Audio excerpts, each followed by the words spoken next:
Uh,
I hate that man.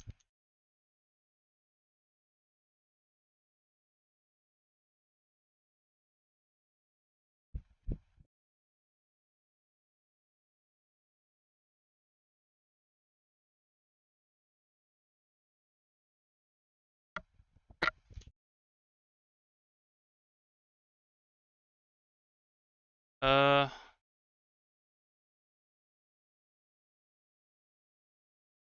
I guess I'll do this. I'll go to this fucker's world. Who cares? Guess I do need to send myself those. Or the golden one at least. I also need to check if I even got any. If I even got any during that time.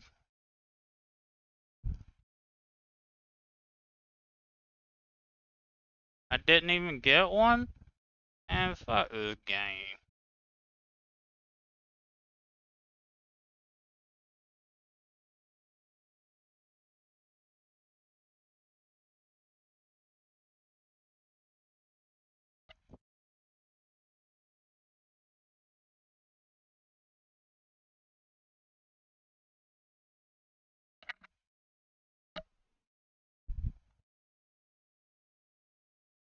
I'm gonna be pissed if he hatched that. I'm gonna be real. Uh,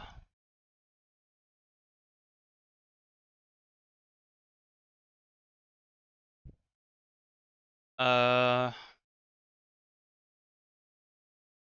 and my mommy lets me curse. Oh wait, no. Just this one. Nothing else, right? Nothing else is like shiny or nothing. Okay, cool.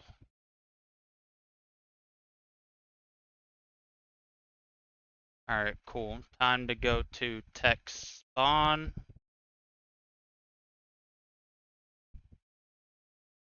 Actually, no.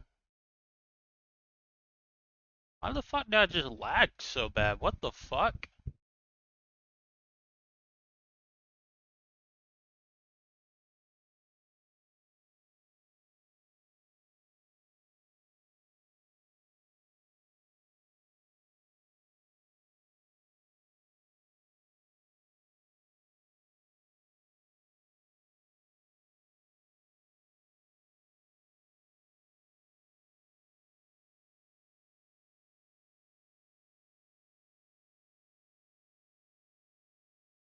I did send it the right person, did I?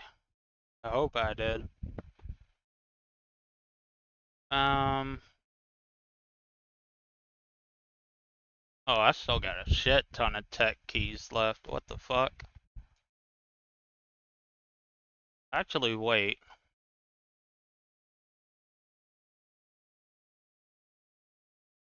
My mommy lets me curse 1.5M.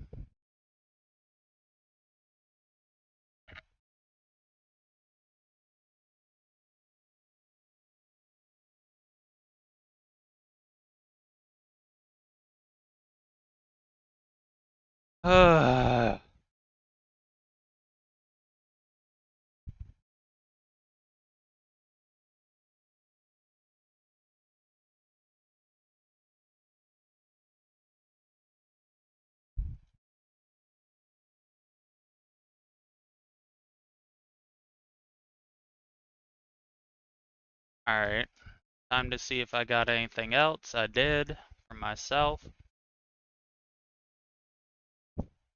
Oh, where's that stupid gay music?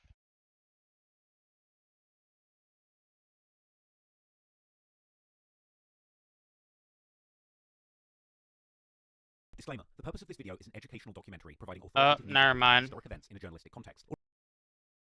British man made another video about rappers. Sorry. Nope. Wrong thing. Gotta watch him instead.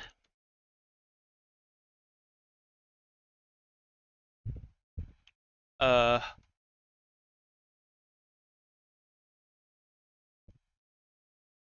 of the opinions in this video are mine alone. Everything in this video has been taken from publicly available sources, and any footage used is covered under the doctrine of fair use. We have made every effort to ensure the accuracy of our sources, but I am not responsible for content that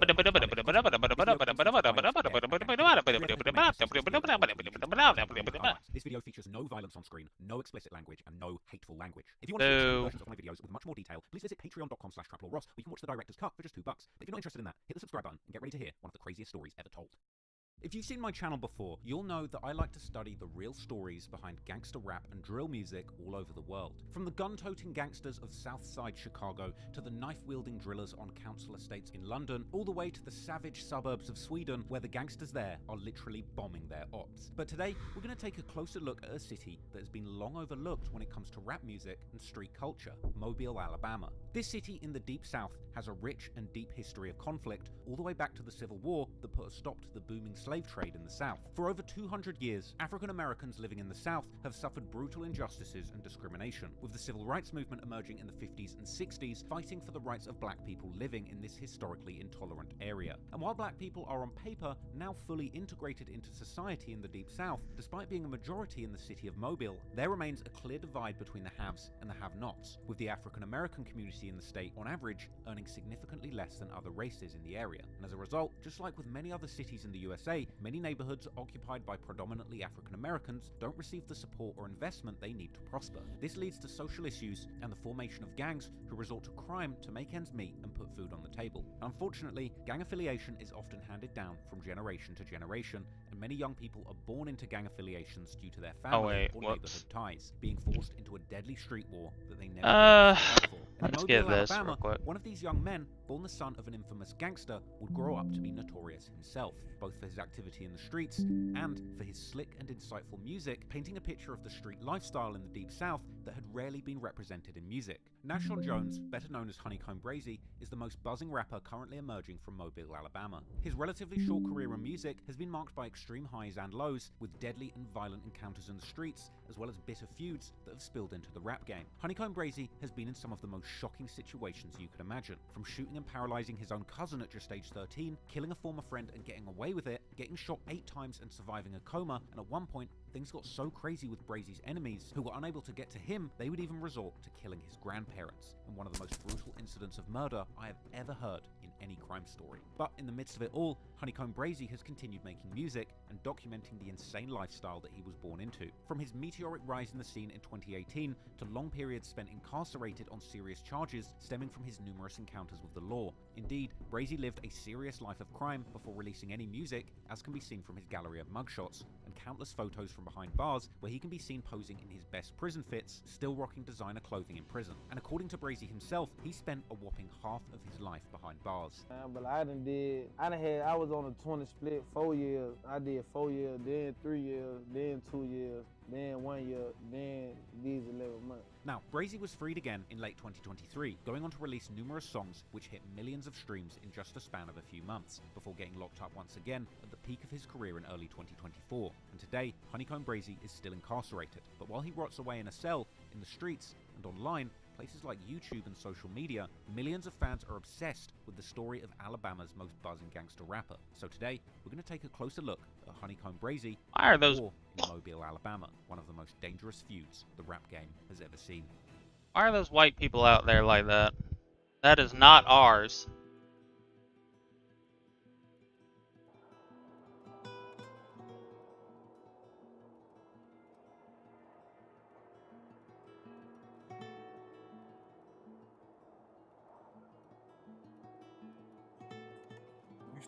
When was the first time you went to jail? What, 12, 13? Now, like 10 years old. Alabama is the worst state to live in, according to a CNBC article that lists the 10 worst states based on quality of life category. What is your mom saying at this time when you're in and out of jail? Is she in that? And then your dad is in jail too, so your whole family's kind of dysfunctional. Yep. Daddy got life in and he doing life. Get that money, boy. Look at him. That cut like an action figure. That's just like a pile of money. Get nephew ready, man. Get nephew ready, man. Get nephew ready, man. Get out. We made it now. I'm rich. It's my nephew rich. You also said that you would sign $1 million deal. You'll sign for anything if you can get your dad out of jail. Is that real? Hell yeah, that's real. On blood, that's real.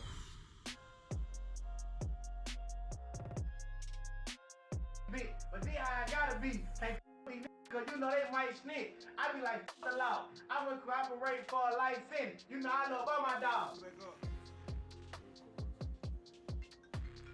I do this shit out the head. These niggas sign me all up in my leg. But before that, they hit me up in my back and up in my head. But instead, I'm still living. These want me dead. Whoa, wait. You shot your cousin? Yeah, yeah. Like on accident? Nah, like on purpose. That way. Yeah. Breaking now, a gut-wrenching scene in the Happy Hill community. An elderly couple dead after their home explodes. Family and friends are wondering what happened to Leila and Tony Lewis. Why the fuck would they name that neighborhood Happy Hill? Knowing damn well, you know, whatever. Police confirmed the connection between the couple's grandson, local rapper Honeycomb Brazy, and South Hall. Police were trying to confirm a previous beef between the two. You gonna die with them. My grandma telling me, oh, blood, you gonna die with them. I can't let up right now. I can't let up. If I let up, I'm gonna make my ops so happy. They gonna be happy if I stop. Nigga spray your grandma's house up. These folks soon them old people house. Nigga don't respect that. Now, one of the men that's charged now with this murder is Darren Southall, who was sentenced today to 35 years in prison after admitting to running a large-scale drug operation. Fourth suspect arrested in the murders of Tony and Layla Lewis. They are the grandparents of rapper Honeycomb Brazy, gunned down in their house and shot. And how many times do you think your home has been shot at? For sure, I know it's 3, but now I know it's 4 times. Darren Southall will be off the streets after entering a plea deal. He faces anywhere from 30 to 35 years behind bars for his crimes. Why do they keep targeting you? Because they want my son, Nashawn Jones, dead.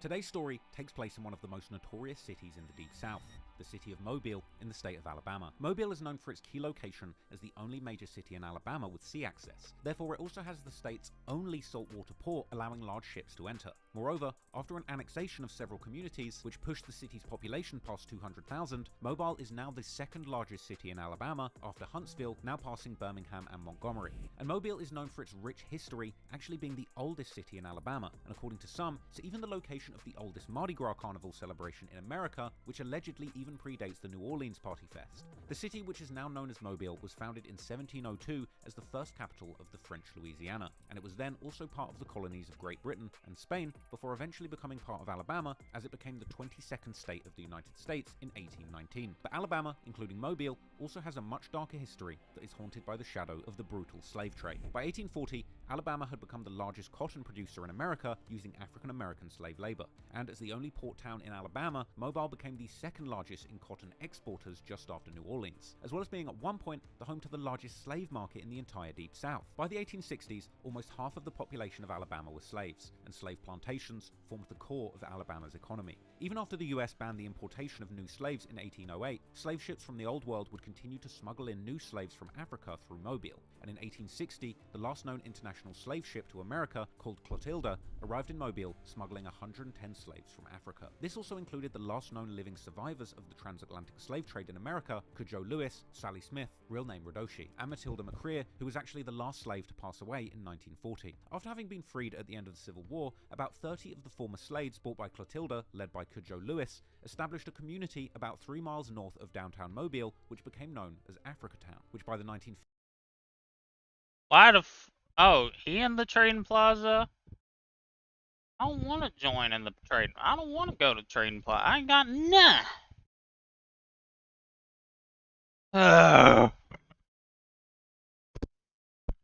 Hello.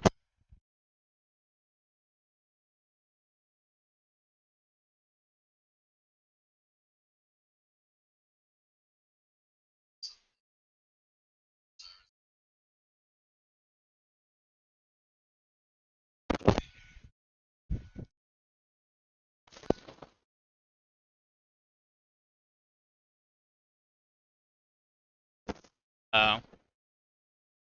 Didn't you make an alt? 50s.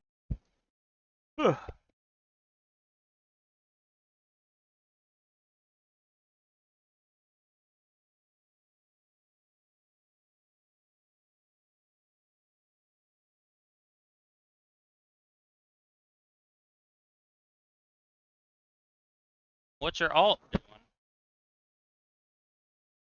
Had grown into a 13,000 strong community with numerous black-owned businesses. Unfortunately, the oppression of African Americans didn't end after the Civil War, and by the early 20th century, Alabama had entered the Jim Crow era, where it saw the rise of legal segregation, such as segregated trains and a ban on interracial marriages. In fact, Alabama was the last state to officially repeal the law banning interracial marriage, which shockingly happened only in the year 2000, decades after the Supreme Court had effectively outlawed such bans federally. Even in 2000, only about 59% of the voters would even choose to repeal the ban, meaning that a whopping 40% still voted to keep these segregation laws in the year 2000, which probably says a lot about the community living there. A stark reminder of the racial tensions that remain in this state to this very day. Moreover, much of the segregation in Alabama was not codified in law, but simply customs that everybody in the area knew to follow or face severe consequences. But predominantly what Jim Crow would have been would be a system of customs. So it didn't need to be encoded in laws for everyone who lived there locally to understand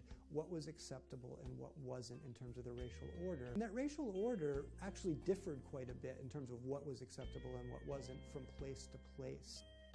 And the more regimented that was in terms of culture and custom, actually the fewer laws that you would see. Mississippi and Alabama actually have fewer formal Jim Crow laws than many of the states in the Upper South, in part because it was just so clear to everyone in these communities that this was a fixed order, and you didn't need laws to actually put that into place. Segregation was also the law of the land in Mobile, where even many public spaces like parks were often reserved for white people only, despite the fact that almost half of the population was black at this point. Moreover, predominantly black communities like Africatown were commonly left out of Mobile's infrastructure plans, causing severe health issues, which were later further escalated by the building of That's why you had to put not emitting Gennaro. dangerous pollutants into this community. The Africatown community would later be split into various neighborhoods. The ones still being left today are known as Plateau, Magazine, Happy Hills, Kelly Hills, and Lewis Quarters. And unfortunately, these communities are still fighting with the same pollution and health issues that plagued them decades before. During the Second World War, the economy in Mobile was actually booming due to the Navy's shipyards being established along the Mobile Bay. This was a positive development for the town's repressed black population, as there were thousands of free black men and women that were gaining honest employment in these shipyards. President Roosevelt would even sign an executive order prohibiting discrimination in the defense industry, which finally allowed black employees to advance their careers properly. Unfortunately,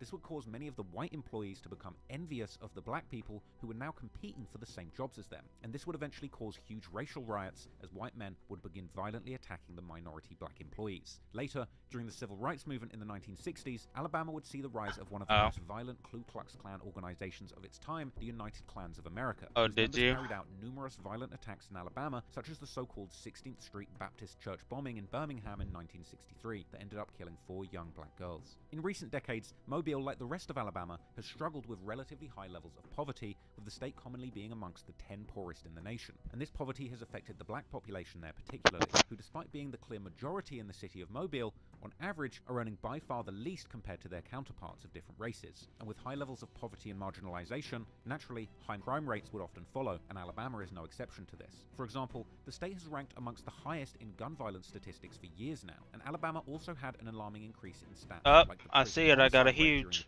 Yay. And within Alabama, Mobile has the second highest crime rate after Birmingham. In 2023, Forbes would even I got report another Mobile as agony. the second Fuck you. most dangerous city in the entirety of America. I didn't However, even this would need actually your turn out to be agonies. based on I'm completely done. faulty Yeah, data but and FBI-led also, backtracking. But anyway, this you doesn't owe me change the some fact more that money if the violent answer is crime, yes to particularly my next gang-related question. crime, is a major problem in Mobile.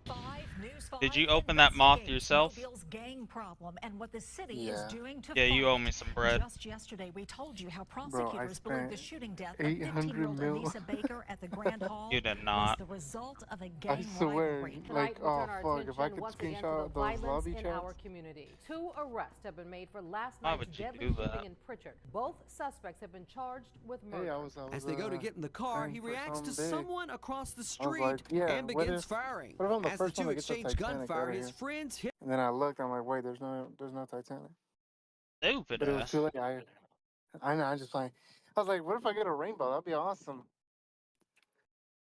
The Ooh. rainbow would like get back a good amount, but then when I was already in 300 mil, I just bought the other half of it.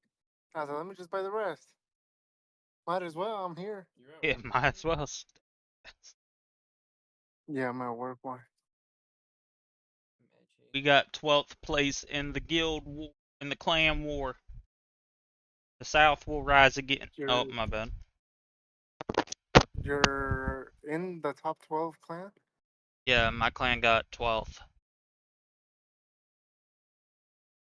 What was the lowest person's contribution? Probably 0. Okay, obviously not you. Well, there's a lot of people. Well, I mean, we were like 12th, or we were 20th when I joined, so we went up 8. Because Tech had like 200, no, Tech had like 480 contributions. I had 90. That's it? 90,000. 90,000, yeah. No, I'm talking about tech. I got 550. Yeah. Well, I don't know. I didn't get to see right before it ended, but I know Tech was up there. I was like, yeah, like I only got like 1/5 of what he did. I'm not really gonna be able to like join any other clans, but I want it, bro. I just want to move. The #1 clan said they looking for people, but it's only for the next event. I'm like, why would I want to join if I'm just gonna get kicked? Like, the #1, sure, cool. But these motherfuckers. You need all rainbows. I don't really. There's no shot. Yes. Yeah, to join the top 10 is all rainbows. Hi, What am I supposed to do in Skyblock? Sergeant. Yeah. What am I supposed to do in Skyblock? I just put all my pets in the pet sitter. It's my owls.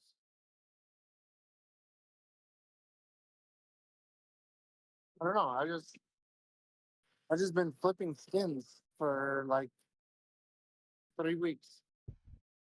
Yeah, how much is this mycelium mushroom cow worth?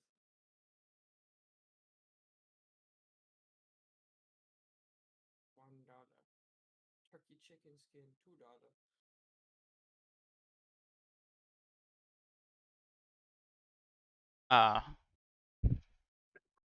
Man, I was so Yeah. goddamn pissed today. What? I was going to grocery shop, and I go to this store that I can easily steal out of. I was waiting in line. This lady was like 1 or 2 groceries away from being done. And this bitch that works there, she's like, you can go to line 1, I'll get you.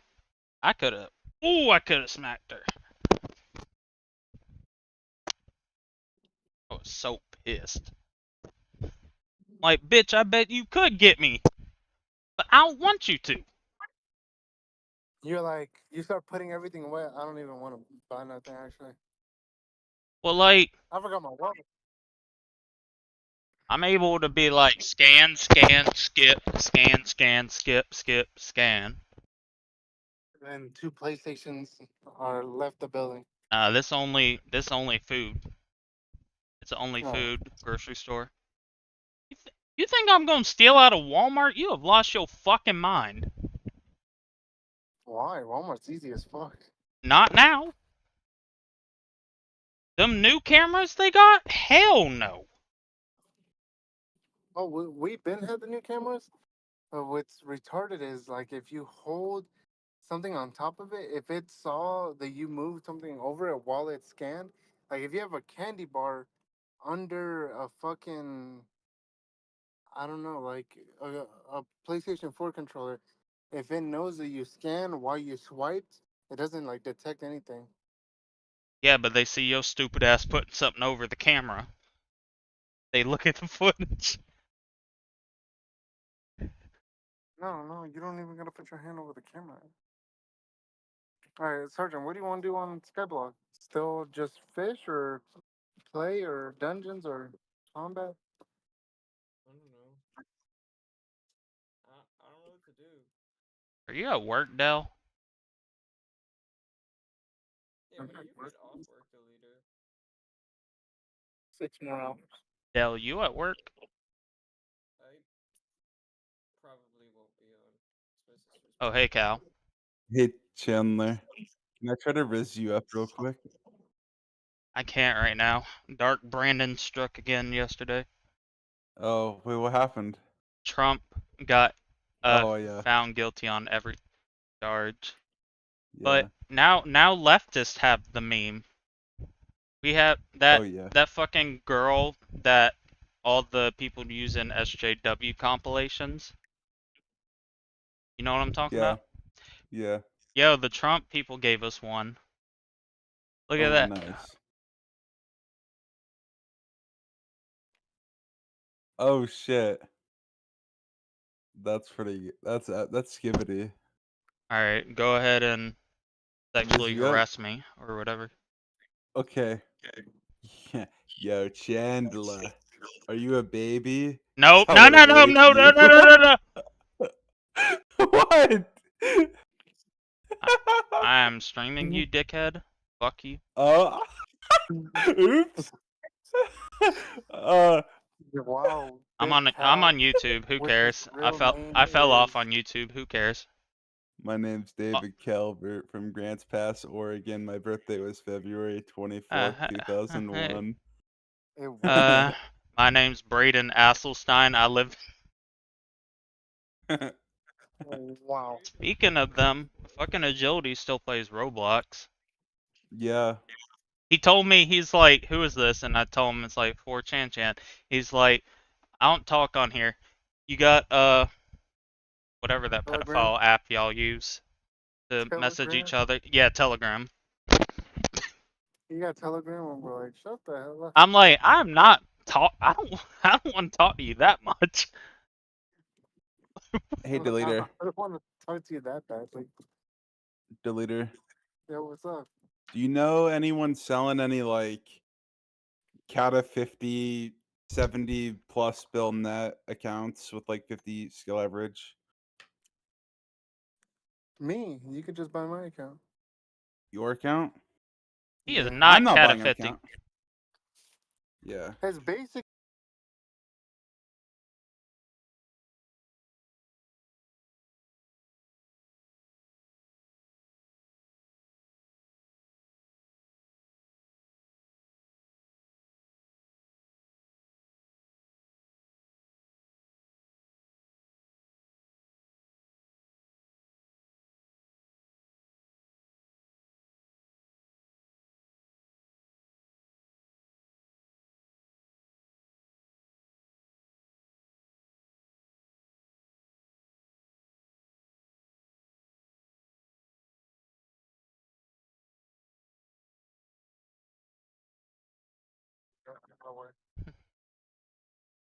I was not trying. Is this Fortnite? Well, I mean, the title says it, so it has to be. You can't lie on there or not. That's like law.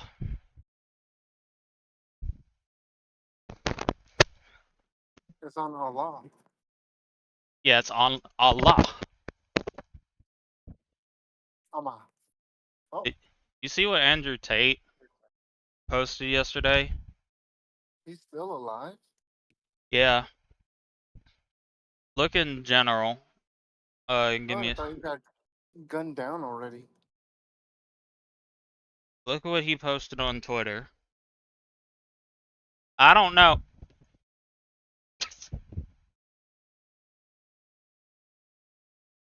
Andrew Tate. Okay. I don't know what his issue is. Okay, and that's I agree. I agree. But he is part black, so what's your excuse? Yeah. I'm I don't think he's enough black to say that. I'm gonna be real. 13% Nicaraguan. Uh, I'm basically black. you You know what I'm saying? you just Mexican, first off. Let's just get that out of the way. Second off, you even got the ID, boy? Hey, you be up in here saying that all the time. Where's your ID? I can show you it. I don't give a fuck. Dog, do you not hear my accent? Where else could I fucking be from? Alright. Yeehawville. Yeah, Sweden. Yeehawville.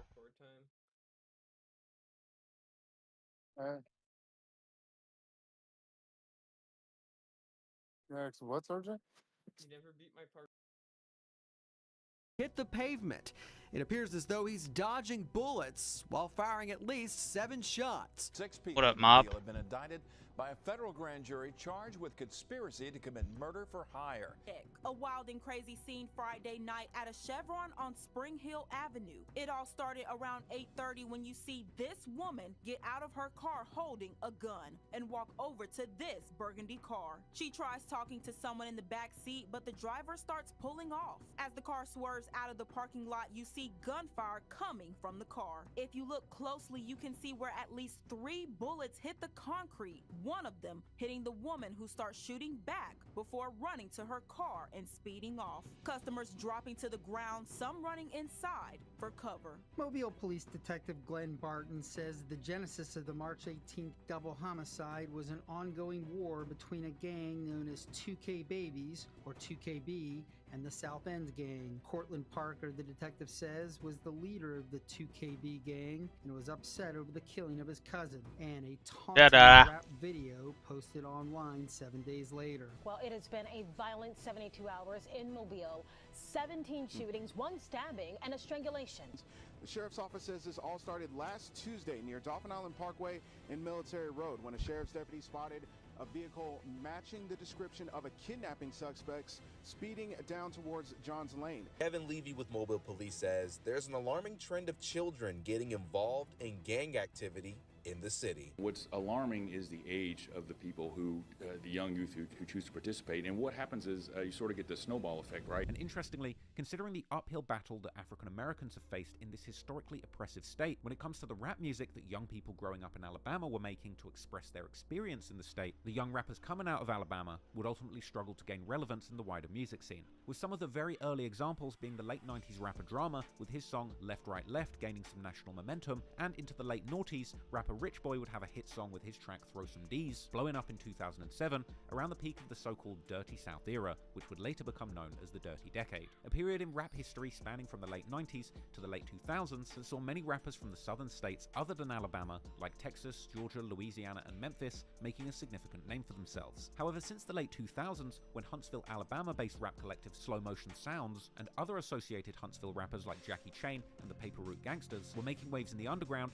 even getting remixes made made by the most famous EDM producer in the world, Diplo. That would lead to artists in the early 2010s like the rapper Doe B from Montgomery, Alabama, gaining national traction before his untimely passing. Then there's also the rapper Yellow Wolf from Gadsden, Alabama, who signed to Eminem's Shady Records label. Now, rappers from Alabama have slowly started gaining more and more momentum, and there's now several people who have garnered considerable popularity coming out of the state in recent years, including names like Rilo Rodriguez, No Cap, Young Blue, Flo Milli, TLE Cinco, and Lil Rai, just to name a few. But ultimately, on the whole, the state has generally been suppressed and isn't really looked at as a hot breeding ground for musical talent, but Honeycomb Brazy might just change that. Anyway, now you know a bit about the environment that shaped Honeycomb Brazy growing up, but to truly understand his story, we've got to also talk about his family and his brutal upbringing that saw him placed in gang-affiliated danger playing with firearms as young as age 13.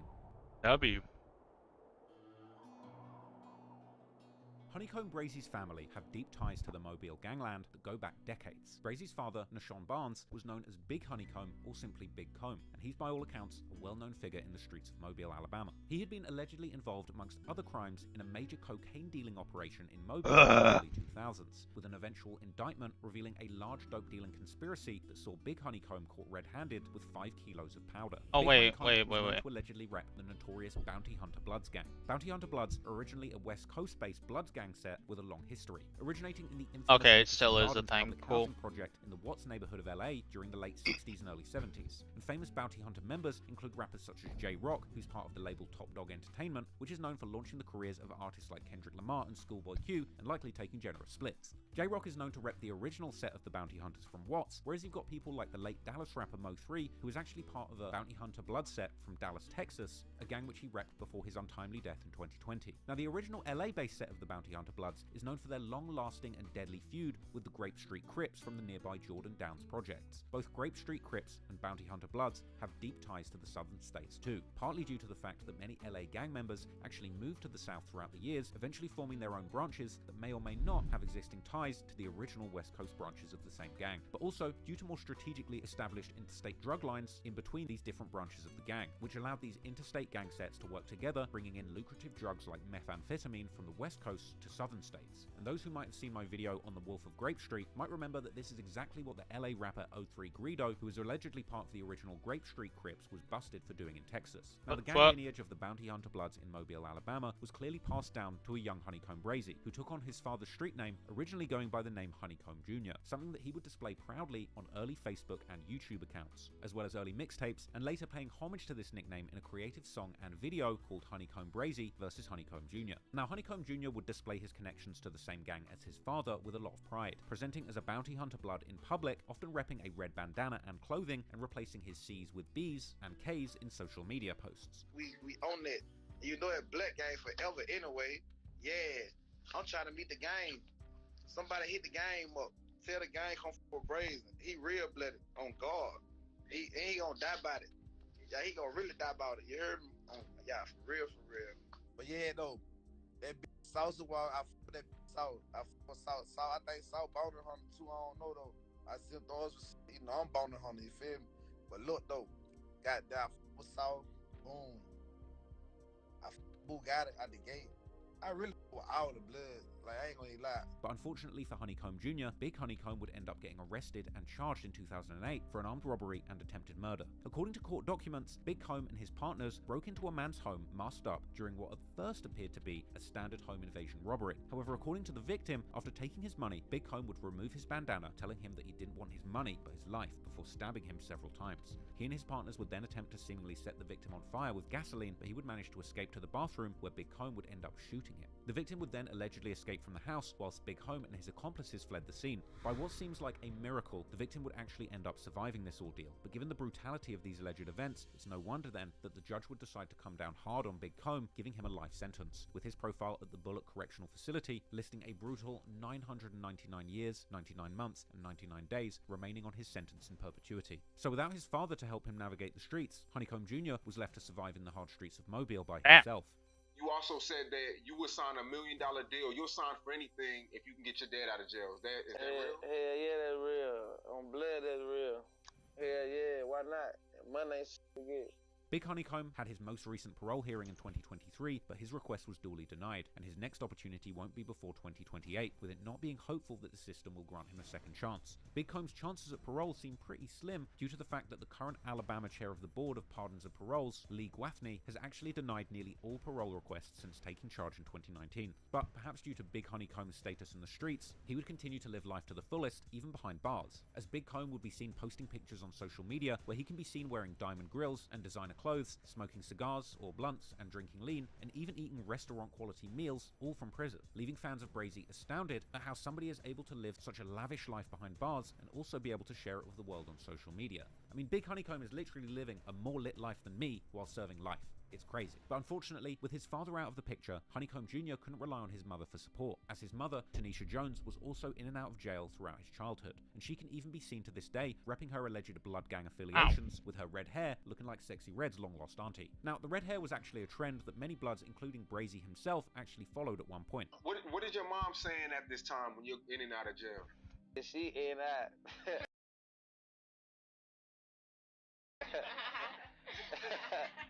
Yeah, both are in that them.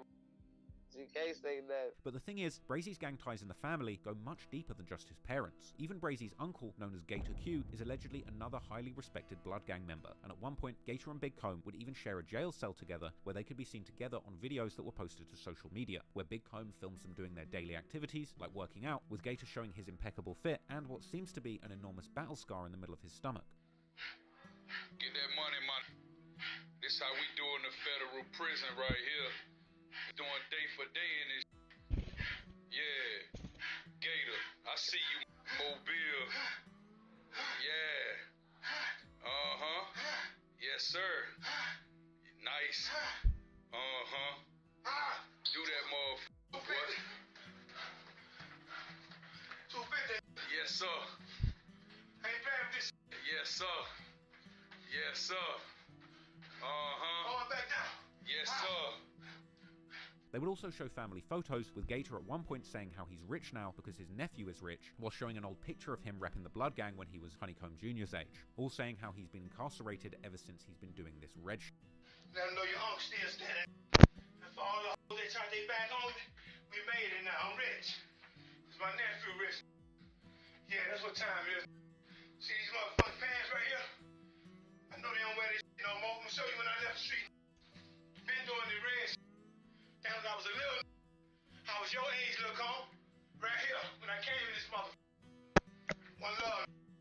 I think I gotta join the gang now. At the end of 2020, Gator would post on his Twitter that he would finally be freed in 2021. But anyway, given the fact that Honeycomb Jr.'s parents were heavily involved in the streets, in and out of jail throughout his childhood, he would wind up being mostly raised by his grandparents from his mother's side of the family. And understandably, Brazy's family life and the gangbanging influence from those he looked up to as a child had a huge lasting impression on him, making him seemingly determined to continue the family's infamous legacy in the streets himself. But I know what that is. Leave me the fuck alone. His family's activities in the streets meant that he would be growing up in a volatile environment surrounded by firearms and danger, and he would barely be a teenager when he would ultimately find himself squeezing a trigger and changing his life trajectory drastically, beginning a spiral of violence and notoriety that would seemingly follow him for the rest of his life.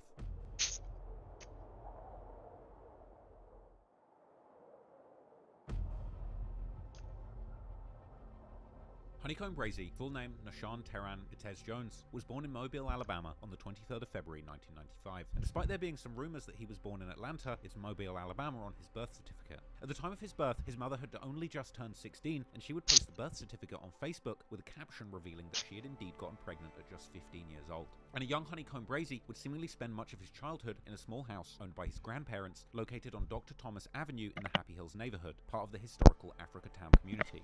As Brazy raps in his song 223, they know they fucked up for naming that bad part of town Happy Hills.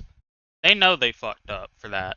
His upbringing was defined by poverty, with Brazy and his siblings regularly sleeping on the floor, and even claiming to have been literally born in the middle of the street. Moreover, the house was only a stone's throw away from the infamous large public housing project called the Josephine Allen Homes. These projects can even be seen behind a young Brazy in an old family photo likely taken in front of his grandparents' house. Growing up in these projects with hundreds of units and dozens of buildings was Honeycomb Brazy's introduction to the streets and the gang lifestyle, and it was also in these projects where he would end up losing his very first friends to the streets, In 2007, an 18-year-old man named Robert Lucas, known in the streets as Slick Rick, or just Slick, was gunned down by an undercover police officer who had arrived at the Josephine Allen homes to investigate a call about drug activity. The officer claimed that Slick had pointed a gun at him during a chase, but the Happy Hills locals were outraged, demanding that officer should be fired. After the feds would become involved in the investigation, that officer was eventually found to be not guilty of any wrongdoing. And in a stark example of failing upwards, that officer named Paul Birch would eventually become the new Mobile County Sheriff in 2023. Brazy would later reminisce on Facebook, calling Slick the realist and saying F the Mobile police for shooting his friend 5 times and leaving him to die in the street, with commenters agreeing and dissing Paul Birch for the killing.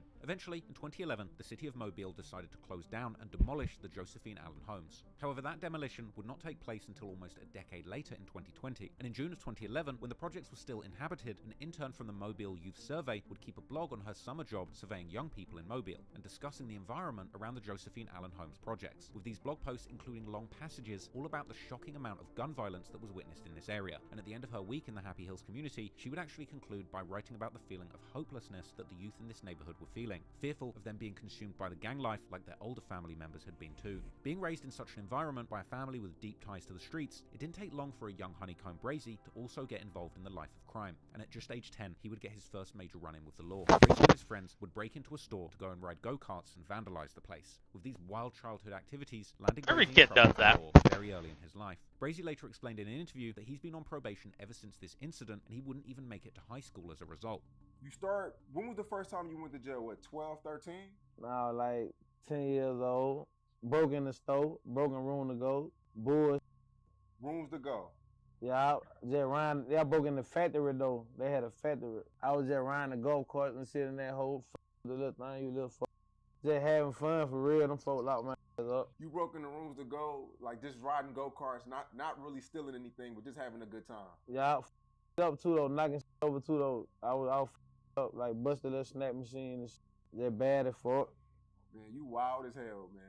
That's why I've been on probation ever since. Dropping out of school so young likely pushed Brazy even further into the street life, and with his parents constantly being in trouble with the law too, he was left with only his grandparents to try and guide him. In a freestyle on Facebook Seeing his mama, she looked like she beat bitches, so. Live, Brazy would rap about these times, apologizing to his grandmother for dropping out of school, where he rapped, "I did this for you, grandmama, and I know you mad I ain't make it through school, grandmama, and I'm mad I ain't make it through too." Unfortunately, for his young son, in 2008, Brazy's father, Big Comb, would catch the case that would take him out of the streets for good. But according to Honeycomb Jr., this wouldn't necessarily stop his street activities, as Big Comb would allegedly appoint trusted members on the outside to tend to his business whilst he was behind the wall, and one of these trusted enforcers was Brazy's cousin. Around this time, Honeycomb Brazy was also sometimes living with his aunties and their families from both his mother's and his father's sides, finally giving him a chance to be part of a more normal family dynamic. But unfortunately, this wouldn't last long, because soon after his father had gone to prison for good, he would allegedly send a barely teenage Honeycomb Brazy on a dangerous mission that would almost end up destroying his life and the life of his cousin too.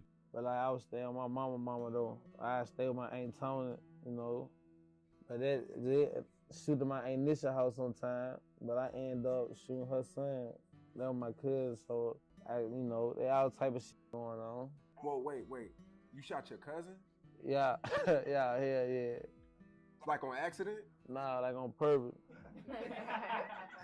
After catching serious charges, still from behind bars, Big Comb would allegedly keep doing business in the streets, overseeing the operation that would be run on a street level by his closest confidants, one of them being Brazy's cousin, whose mother's house Honeycomb Jr. was sometimes living in. Unfortunately, Big Honeycomb would eventually notice that some money had come up missing, leading him to believe that someone within his operation must have been stealing from the pot, with Big Comb's suspicions falling on his nephew, Brazy's cousin.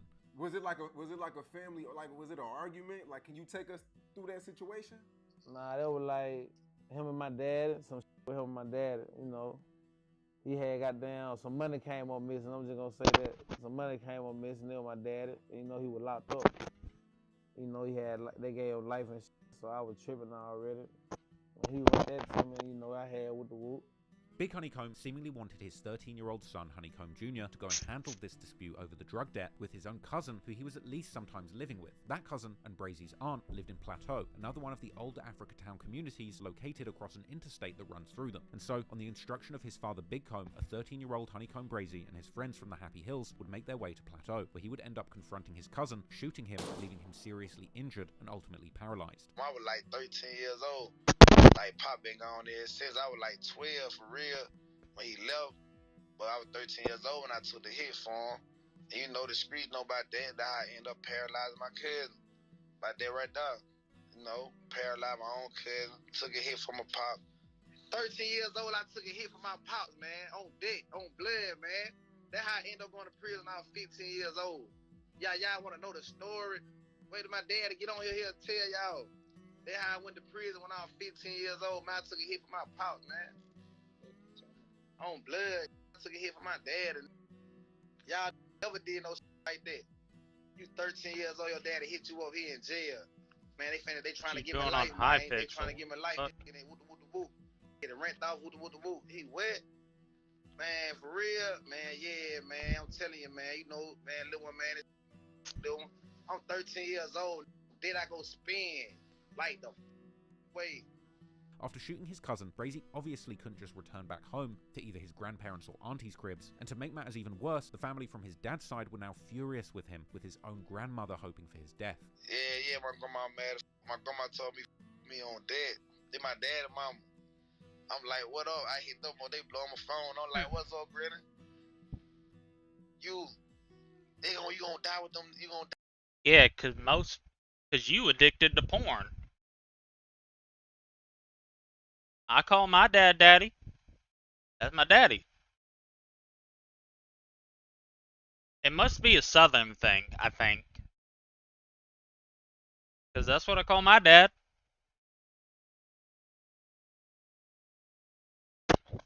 But see, you a freak. That's why you think like that, you freak. Die with them. My grandma telling me, oh blood, you gonna die with them, man. Cause I had some happy hair with me when I did it. You feel me? But like they ain't shooting nothing like that. They ain't have no gun. But they was at right there when it happened. You know, my cousin from Plateau. I'm from Happy Hill. That's right across the street from each other. You know, so we did it. We shot back to Happy Hill. When I did this, you know, I did it in front of everybody though. You know, Pop said run it. So you know, you gotta do it. You know, just do it. You know, it's done. You know, I really does it. So, with the police and his own family after him, Honeycomb Brazy mobbed.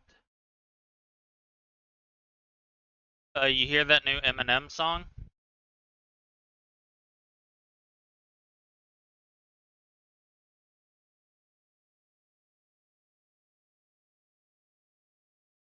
he would have to lay low, and at only age 13, he went on the run, actually managing to stay hidden for several months, until he was eventually found and charged at just age 14, leading to a 3-year sentence at the Strickland Youth Center.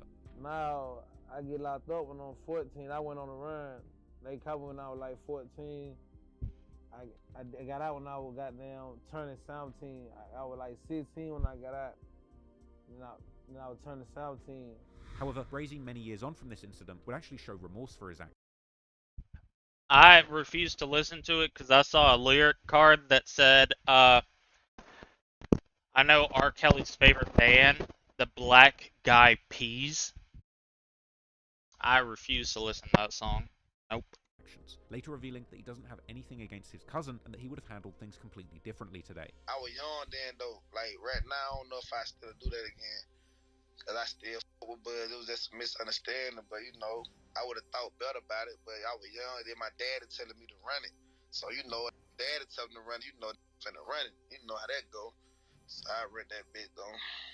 And Brazy's also talked about this incident in his music. For example, in the song Gucci Flow, Brazy mentions taking a hit for his dad and paralyzing his own blood, as well as claiming that he was actually charged as an adult, although he was only 15 years old at the time of the sentencing. Brazy would also mention the incident in his first and biggest hit song, Freestyle, where he mentions his grandma being in tears due to his actions, as well as people calling his phone and telling him what he did was wrong. Thankfully, his cousin has now made a full recovery and can even walk again, and Brazy has apparently even rekindled his relationship with his cousin, explaining how he used to look up to him when he was younger and how his dad treated the cousin.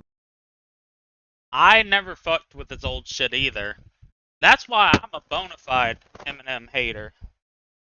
I've really not ever been a fan of his. His old stuff was literally just... like, that's why I think it's funny when people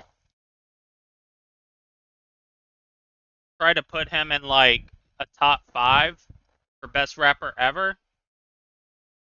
Like, dog, you can't put someone in the top 5 when you have to be when you have to say, oh, I mean his old stuff, not his newer stuff. No. That's why Jay-Z can be put in the top 5.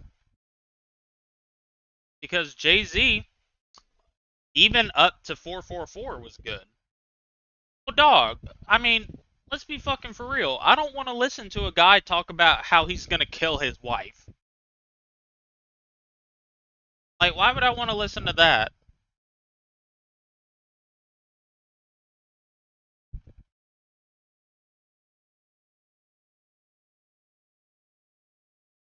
Like, I'm not even like, there's a couple songs of his, Eminem's, I like. Like, even some of his newer stuff. I like Godzilla. I have autism. I still have a little bit of that white person that likes rap type of feeling where I like fast rap at times. Like, it's just I've never liked Eminem. Which is funny because I used to be a D1 hops and dick rider. Funny enough. But yeah, I'm glad I'm out that phase.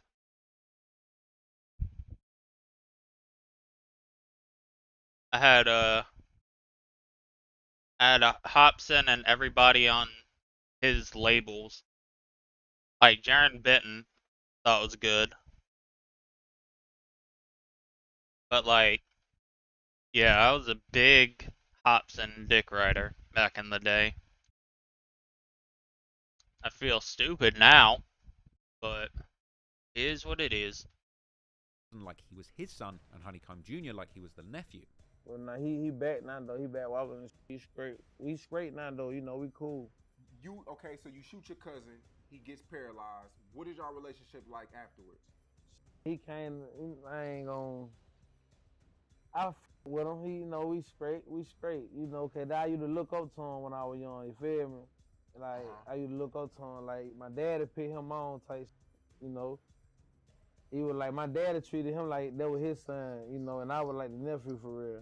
Before reaching the age of 17, Honeycomb Brazy had already experienced a long bit in jail and several years on probation, and at this point he was clearly desensitized to violence and completely unafraid of prison, with this setting a dangerous precedent in his life for the years that followed. And after returning home to the Happy Hills neighborhood with his grandparents Tony and Sheila Lewis, Brazy would continue his reckless lifestyle, catching yet another very serious case soon after this.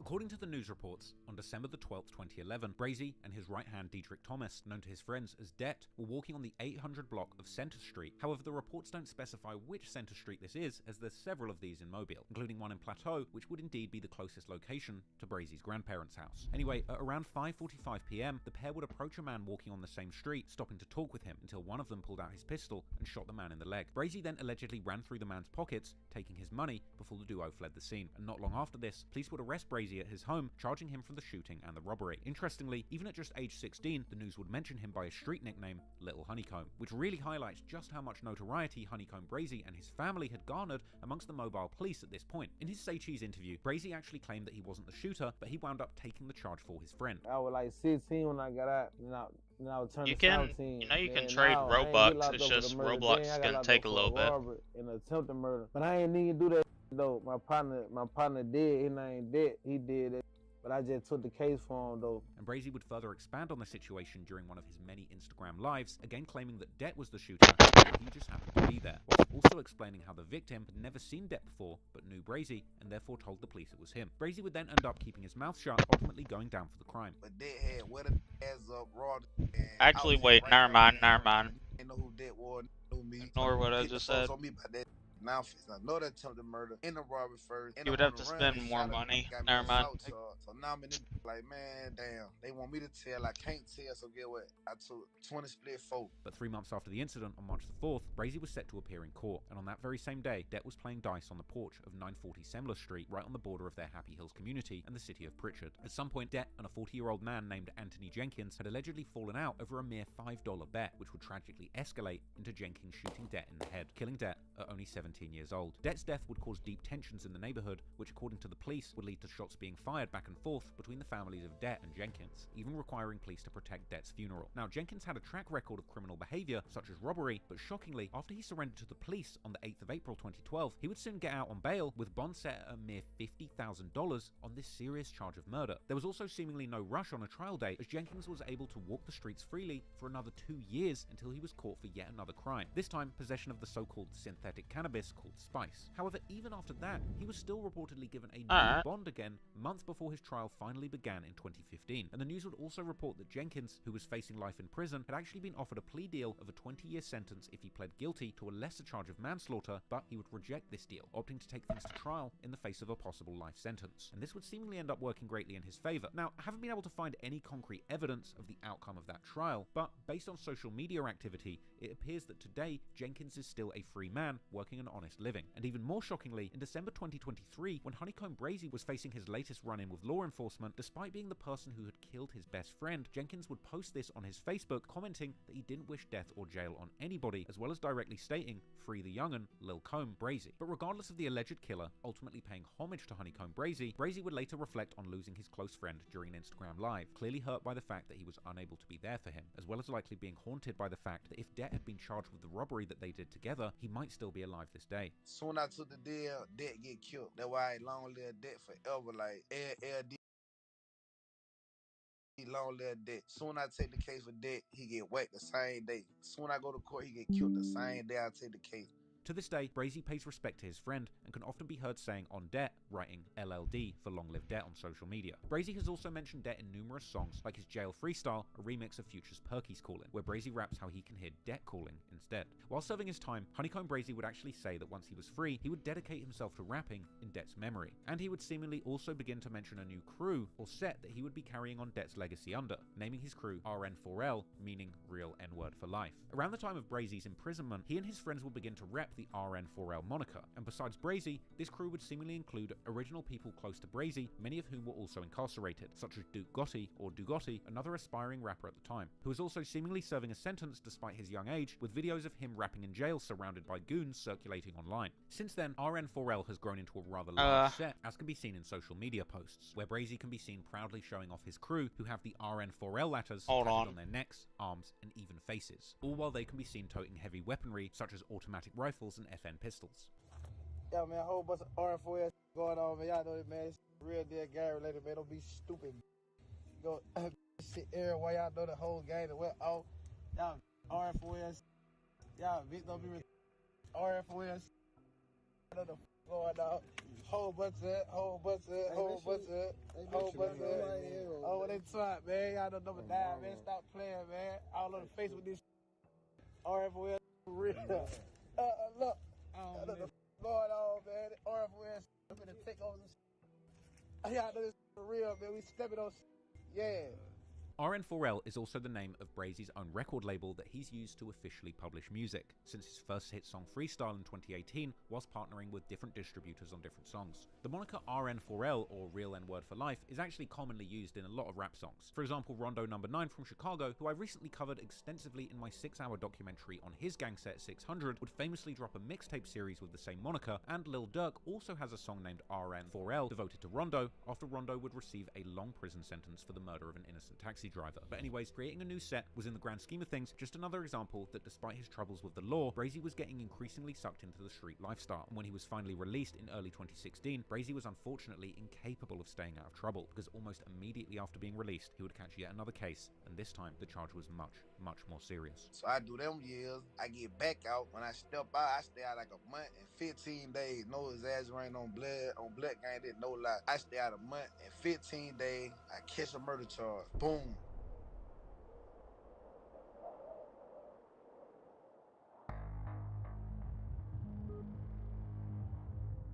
After getting out of prison, Brazy would begin to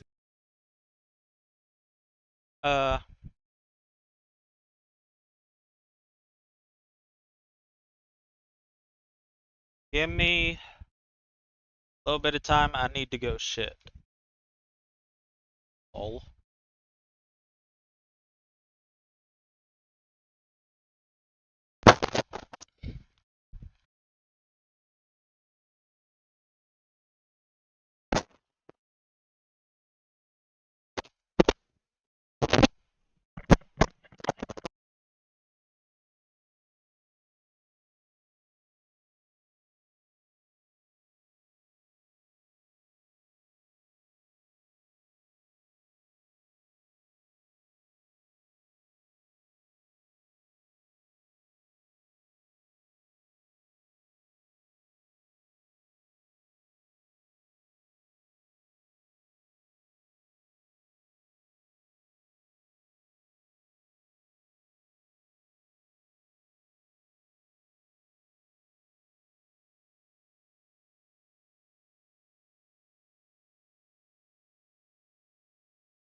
Cal, what the fuck is wrong with you?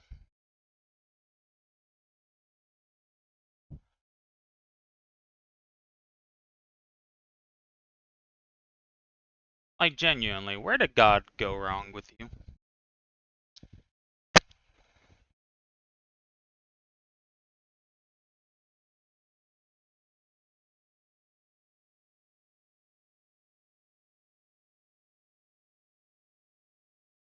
I want to watch it.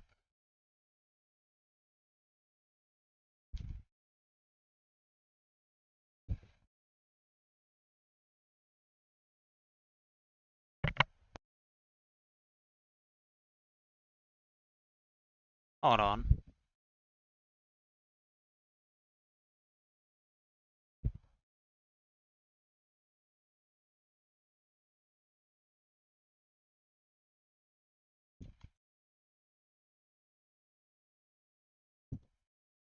What do I get with the 900 Robux left?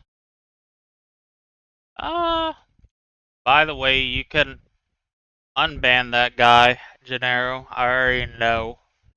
I know who he is. He's just a retard. You can unban him when you get the chance.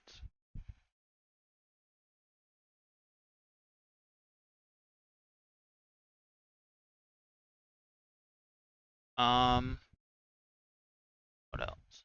Do you have VIP? Get that.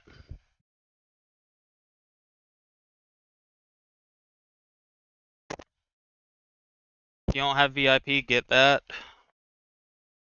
Did I not take my phone with me? What's my phone? You should just click on his name. It should show, I believe.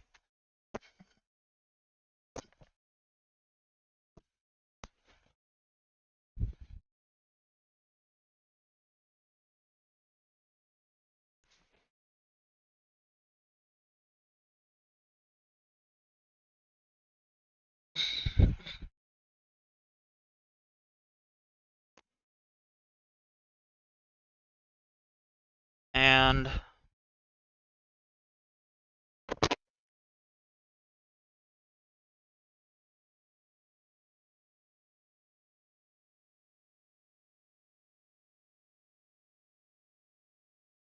do you have one of these? Do you have these at all? No. To showcase his growing rap skills, often freestyling for the camera wherever he was. Unfortunately, he was also deep in the streets and in an environment where anything could go down at any moment. Sadly, that's exactly what would happen. After being out of prison for about a month or so, on the night of February the 21st, 2016, at approximately 8 PM, Brazy would go to an apartment complex called the Woodlands Apartments in Pritchard, just about a 10-minute drive from Happy Hills, to visit a female friend named Raisha. According to Brazy, he was there simply to serve her some weed, but the girl was also the girlfriend of his friend Stank, real name Ladarius Mora. Stank, who also went by the nickname Gunner, was very popular in Mobile and respected by many due to his family's prominence in the area. Just like Brazy had his father Big Honeycomb, Stank's family also allegedly had some members with serious connections to the Mobile underworld and were known for getting money in the streets, as can be seen on numerous pictures on social media where Stank himself can be seen flexing big stacks of cash and posting openly on Facebook that his trap house was doing numbers and attracting the attention of the police. Stank had also been close with Brazy's fallen friend Det and could be seen posting with his clique wearing shirts in his honor after Det's death. Whilst Brazy was allegedly inside the girl's home, Stank allegedly arrived at the premises to speak to Raisha after the couple had seemingly had a falling out. However, allegedly, she wasn't interested in talking to Stank and wouldn't let him inside the house, making things look increasingly dicey for Honeycomb Brazy, who was still in the home at this point. Have you watched Smiling Friends at all? With his Cal? girlfriend doing the unthinkable, things would keep escalating as Stank would eventually force himself into the house by kicking down the door. Understandably, an enraged Stank at this point had a hard time believing that Brazy was just there to sell her some weed and the two would get into a fight, and it was at this point that Brazy would up his gun, shooting Stank and killing him. Unfortunately, Stank didn't only leave behind a grieving family, but also a small child, as his cousin would tell the news. Very heartbroken saying that he has a small child who now would never know who his father is. The cousin would also tell that there was an exchange of words between Stank and another person before the other person reacted some way, causing the shooting, and this person was known to have a violent background. There was another individual that was there, and there was an exchange of words, and the other individual reacted, which caused to the shooting. The person who alleged... Apparently, they had a episode where they're dressing in costumes, and the fat yellow one was wearing Chris Chan outfit. What do you mean, what did I mean? Oh. Well, first off, buy VIP. And then I asked, do you have either of these? I don't know how much they are. You should start playing this, Cal. I think you would enjoy it.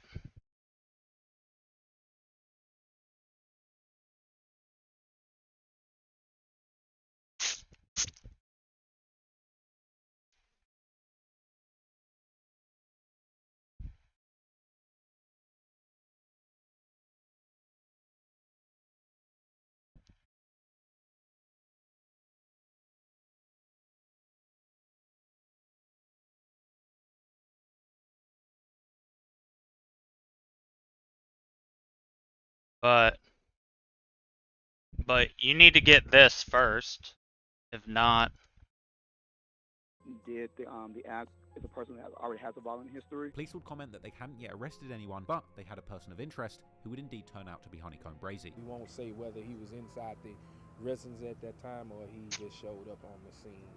But we do have a person of interest at this time. Now, Brazy's talked about this case thing. on numerous occasions and would even at one point record a jail freestyle called True Story, which was later made into a real song, where he talks about this incident at length, essentially doing King Von's crazy story concept before Von even did it, rapping in the song about how he went to sell Raisha a pack and ended up kicking it with her having a smoke when Stank turned up, elaborating that he grabbed his gun. I see you as Rune At Sack. the same time, got a phone call from a friend who was actually close with Stank, with Brazy telling the friend it doesn't show between them, but Brazy would go on to claim that when Stank kicked the door, he slipped his handgun safety off.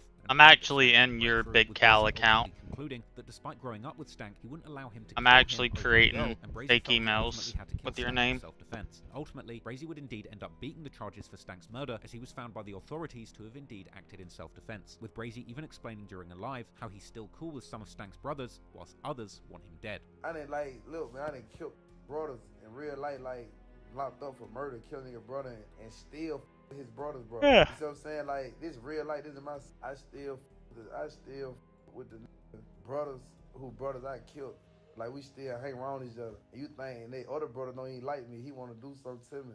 But you think I be wrong, brothers who I killed, like, they got the same daddy. Everybody sit something on and I run with them. You think they'll be wrong me if I'm fake? Like, now you killed our brother, we still with you. I'm really a real nigga, bro. I'm really like that. I'm telling you, I'm really silent. Like, I'm really silent in real life, bro. Like, real talk. Now, this ain't no wrong word for lie. This in black and white. I caught this murder case. This in black and white. You feel me? Kick the door in on me. And I had to handle my business. And I had got self-defense for it. I got self-defense for this. And you know, did what their war started about. Did what all this. Yeah, you know I'm a Minecraft YouTuber too, right? Grandma and granddaddy did, but all this. Like, yeah. He would also speak about the matter in his first interview after getting released in 2023, saying that he loved Stank and he would take it all back if he could. Yeah, you should try playing this game, Cal. I think you would enjoy it. You know, if I could take it back, I'd take it back. But you know how I get. Ain't down by no film. I ain't never doing no count. So you ain't even hit. You was just selling her. You know what I'm saying? You was just in the house type shit. Yeah, about grandma, granddad ain't no. On my dead little brother Myron, never up. You feel me? Really silent. It's just that how that happened. However, despite feeling bad about the incident and ultimately getting away with it without legal consequences, this incident would set into motion a host of tragic events that would forever change Brazy's life. Because after the investigation deemed Brazy as the person of interest in the killing of Stank, he would choose not to fight the charges, but do what he's been doing since he caught his first charge at 13, go on the run. And 3 days after the death of Stank, Brazy's good friend Duke posted a video on his Facebook where Brazy can be seen commenting on what had happened, telling Duke not to trust women before saying, "I can't let no jam me up." That's it. L. I'm on a Skyblock hiatus. Right, bro. And if they do get me, gonna be some real already. In the comments of the video, Duke and another friend can also be seen discussing what had happened, both seemingly being understanding to Brazy despite having also been friends with Stank. However, not everyone would be as understanding, because also in the comments of the video would be one of Stank's brothers, who was clearly not interested in lending any sympathy to Brazy, saying F him. Indeed, this time Brazy wouldn't just have the police after him, but also Stank's family, particularly one person from his father's side, Stank's uncle, Darren D.D. Southall, who was known in the streets of Mobile as the kingpin of one of Alabama's biggest drug trafficking organizations. And while Brazy and D.D. had seemingly been been on good terms in the past, the death of Stank would ignite a deadly war between the two that would ultimately end up unleashing a wave of violence all across Alabama. Darren D.D. Southall is not your ordinary Mobile gangster. This is no small-time drug dealer, because at his height, he allegedly ran a massive empire worth tens of millions of dollars, that boy big as transporting thousands fuck. of kilograms of Class A dope to smaller distributors across the Gulf Coast. And according to law enforcement, Southall's drug empire was active at least from 2016 until early 2021, when he and his organization were finally busted. And during the investigation into Southall and his co-conspirators, law enforcement would intercept a call between Southall and his supplier in Texas, where he would claim to distribute 100 kilos of cocaine every single month. With deliveries landing as regular as clockwork, this was a reliable drug line believed to be netting $3 million in cash per month, with investigators seizing approximately $2.2 million in cash during one bust. After getting arrested and indicted, D.D. Southall would eventually agree to a plea agreement that made him accountable for 4,000 kilos of cocaine, 24 kilos of heroin, and 2 kilos of fentanyl, totaling to about $24 million in drug proceeds. However, Southall's journey to the top of the dope game hadn't been the most typical. In fact, it was believed that he climbed to the top of the drug economy in Mobile largely by snitching on all of his competition, with these snitching allegations on D.D. Southall going back decades to at least the late 90s and early 2000s, essentially almost as far back as his criminal record. Southall has a long criminal history dating back to the 1990s. Several charges stemmed from possession of cocaine. Southall is also accused of being a drug ringleader in a multi-state, multi-million-dollar drug organization. For example, in 2003, Southall was part of a case against a fellow drug dealer, Leroy Jackson, who was also the owner of a Mobile-based record label, Gorilla Records, with artists like C. Nile, who was also affiliated with the legendary Screwed Up Clique from Houston, Texas. During the trial, Southall testified that he had been buying crack from Jackson 2 or 3 times a week from 1999 until 2001, when Jackson went to prison. In 2013, in another case against a dirty cop named Edmund Burke, Southall would allegedly knowingly help arrange a deal between Burke and his cousin and an undercover cop, which would lead to Burke's arrest and conviction. In one flabbergasting video, a now older Southall can be seen proudly proclaiming that I ain't on no police no more, I ain't got nobody left to roll on, I got the city in a chokehold, essentially admitting that he snitched so much that he has no more competition left in the city. I ain't on the police. I ain't got nobody to roll on. I got to sit in a chokehold. This video would be posted on Instagram by the rapper and undisputed Jug King of Atlanta, Young Scooter, who himself seemed dumbfounded by this admission, writing the caption, "This is what the street's coming to. The streets are on life support." He said he got the whole city of Mobile. Brazy, who at this time was beginning to pick up steam as a rapper, would comment on the video using a lyric from his song Gucci Flow, where he disses Southall by saying, "How the biggest rat in the city got some bricks on my head." This was a dangerous rival, and it would mean that Brazy would need to look out for both violence and snitching from the very same op. Indeed, while Southall had seemingly gotten to the top of the dope game by snitching on his competition with the help of Mobile police, he was no stranger to using violence to get his way too, and in 2012 he was actually charged with an attempted murder after he allegedly shot a man in a restaurant after a fight had broken out. This incident occurred at the Cozy Brown's Kitchen in Pritchard, Alabama, a mere 3 minutes drive from the Woodlands apartments where Brazy actually ended up killing Stank. Now, Southall was after Brazy, and he would do everything in his power to get his revenge. However, if Brazy's enemies wanted him, they would have to get there before the authorities did.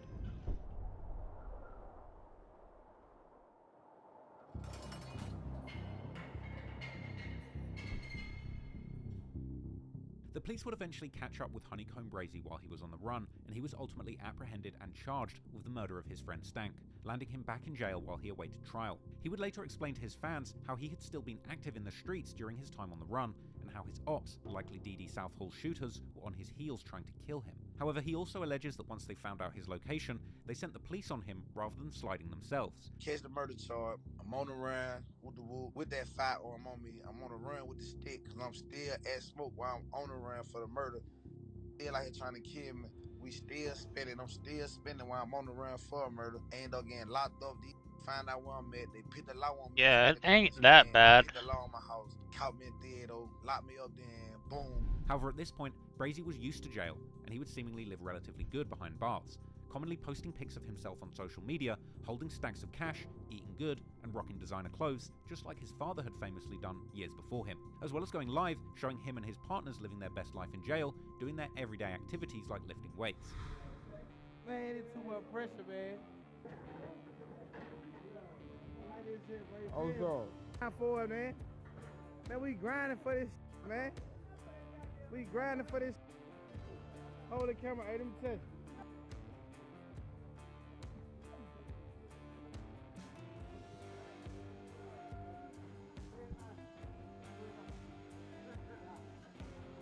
Fuck that whole nephew. This every day workout plan, break a jaw. Break a jaw. Don't try me. Don't try me. On my mom, we really grinding. Like, we really out here doing it, man. On my mom, we really out here doing it. Hey, you gotta stand up. I'm so scared of y'all. You win yet, cuz? Yeah. Grind in. Grind in. On some. Y'all don't get this through now. 56 Well, years you old, need to. still grinding. Well, you were gonna eventually probably do it anyway. Get out of So. Anything 35 and up, see bust.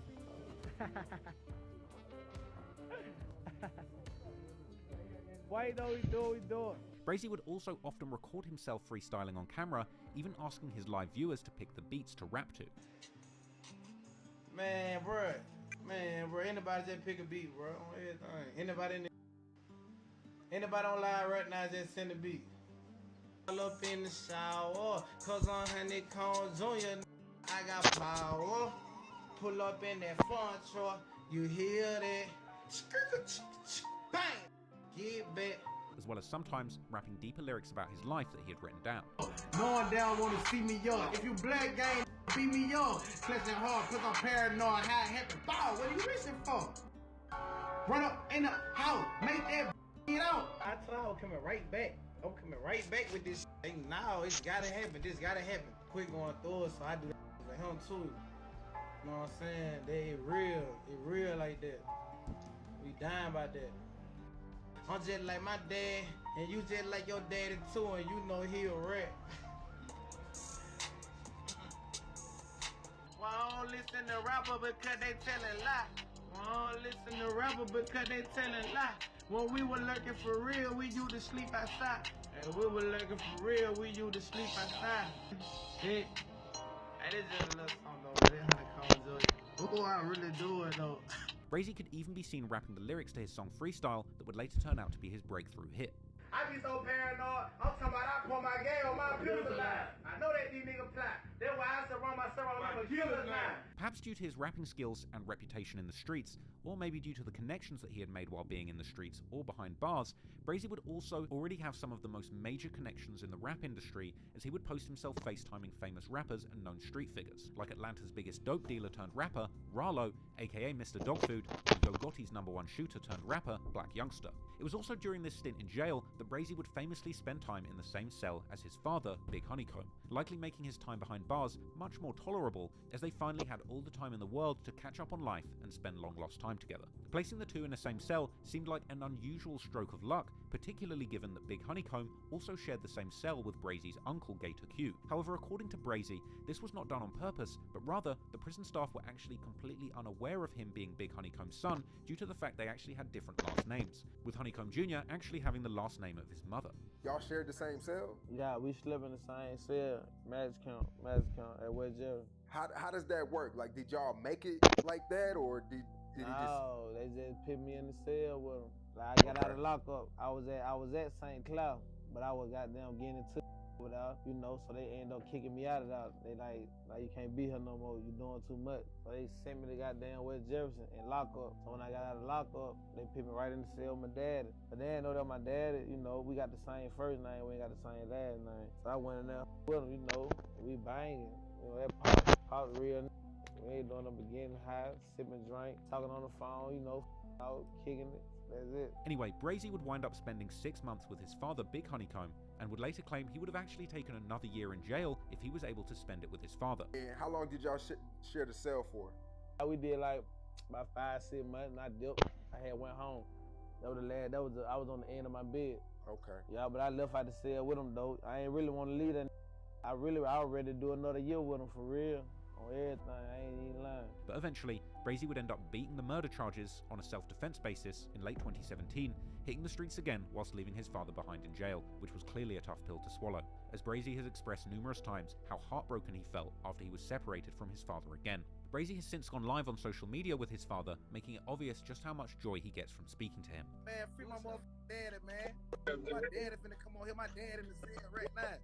I'm telling my dad in the jail cell right now. Hold on, cut that off until we call back. Man, free my motherfucking daddy, man. My dad in the motherfucking cell. Y'all think I'm finna let him take me? You think I'm finna let him take me while my dad out those bitch? It's all stupid. Hey, Dad. Hey. What's up? How's I When? know, Pop? And Brazy has also mentioned how he would sign to a record label if they're just able to help him get his father out. Told them folks, want me to sign, get my dad out. That's all y'all gotta do. And you gonna see it's on flexing or not. Any want to sign, he been locked up 14 years already on the life sentence. He can make parole next year and come home. But he case some real bull. So any of y'all got some good lawyers and all that right there, anything, get what? Man, run it, man. Like run it, let run it. Yeah, let run it. Any record label, anybody, let run it. Get pops out. Know y'all got that pull. Know y'all got that pull for real, for real.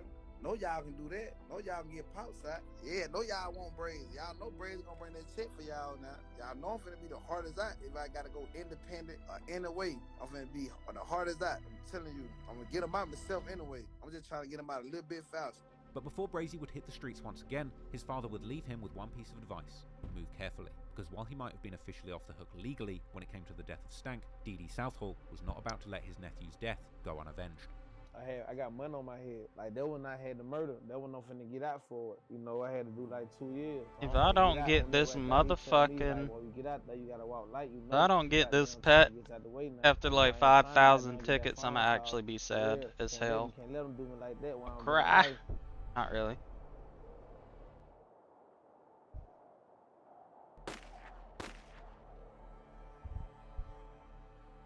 After beating the charges in the murder of Stank and getting out of jail, Honeycomb Brazy would hit the streets running, determined to turn his difficult life experiences, as well as his connections within the music industry, into a successful career in the rap game. But before he would even get a chance to start, things would almost be over for Brazy, because only about a week after being released, he would get into an altercation, allegedly with Dee Dee Southall's shooters, resulting in him getting shot 8 times, with one of these being a headshot. Fortunately, Brazy would survive the shooting, but the situation was serious. He would reportedly fall into a coma for a week, and when he finally woke up, the doctors believed he would never walk again, and Brazy would later open up about these events on social media and in interviews. I did like a year and 8 months at find the murder. I get off on that, when I get off on the high, get out, boom. First week out, they hit me 8 times. They did that. Hit me 8 times, first week out. Now, you do have a viral video of you getting patched up by one of your homies, right? Yeah. This was right after you got shot, like moments after you got shot? No, hell no. You talking about when I was like patching my back up?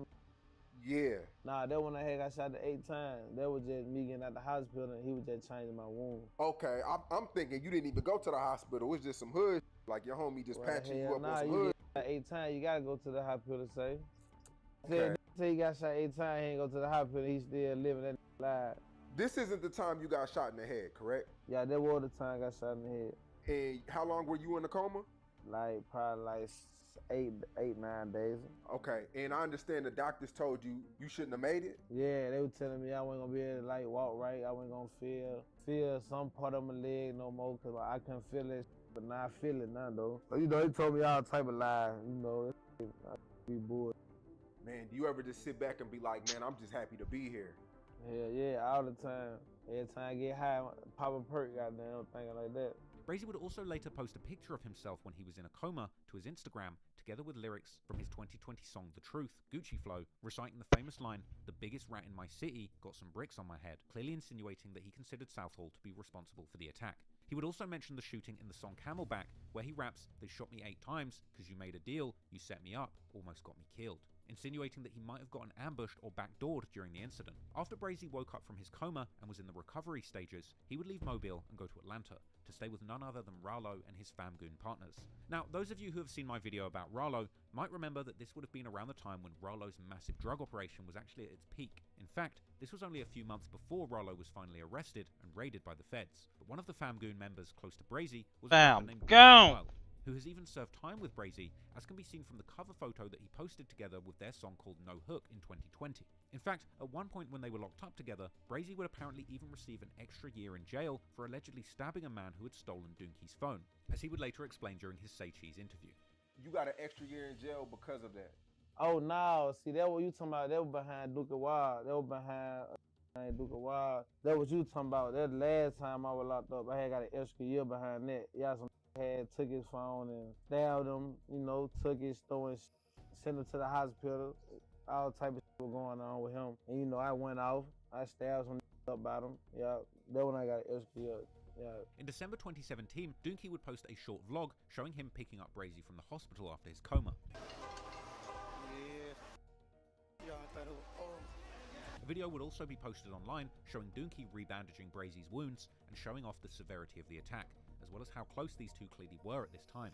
A clip from this video was also featured in the music video for Brazy's famous song, Under Pressure. After he raps the line, "They try to do me like 50 Cent, they hit the car with a high 8, 3 to the back, 1 to the head, you know we don't count, below the waist." Still, even months after the shooting, Brazy would do a 30-minute live on Facebook where he would desperately attempt to squeeze out a bullet from his leg that still remained there since the shooting, and even offering any viewers with expertise in bullet removal $1,000 if they could help him. Yeah, I pay a mother.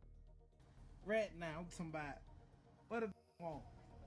I got 1,000. Hospital charge more than that. Man, I got 500. Anybody know how to move that right now? I got 500, bro. No lie. Somebody come get that. Anybody know how to get that bitch? Man, I got 500. Oh God. They pull up, get this out of me, dog. My mama get this shit out of me, dog. Got 1,000. Brazy's original plan was to stay in Atlanta and record music with Rollo and the Fam Goons, but as he would later explain, vengeance was playing heavy on his mind, and even in the safety of Atlanta, far away from the dangers of Mobile, Brazy wanted to get back to Alabama to stand on business. So he would return to Mobile with one goal in mind: get back. I shoot to the A with Rollo now, and what I did, I shoot to the A, boom, I'm to my fam going, I'm to my day before the deal, all the extra. I shoot to the A fam going now in Pakistan. I'm ducked out right now. That's where I'm chilling at. I just left that before the feds hit that. I supposed to been in now. I just left that whole like, no, I'm finna dip because I wasn't feeling right. That was my first week out. Just shot me 8 times, hit my all in the head. So I'm like, no, I can't rap right now. I'm like, I gotta go spin. I can't rap. Like, when I try to get in the studio, I couldn't even rap. I couldn't do a bar because I'm like, no, these stepped on me. Like, I can't rap. I'm out here rapping, these folks stepping. No, we finna go step back. And after returning to Mobile, Brazy would allegedly slide every single night, sometimes even multiple times per night, looking to catch the people who shot him. However, Brazy's enemies, who thought that he wasn't even in the city, would mistakenly retaliate against the wrong people, resulting in someone's grandmother's house being shot up, an eerie sense of foreshadowing considering what would happen some years later to Brazy's grandparents. I'm spending like real talk on my soul. I'm spending every night I came down there. And them know that I spent like 4 times one night. And I knew they know it was me because I posted a picture the next day to let them know it was me. They thought I wasn't even in Mobile.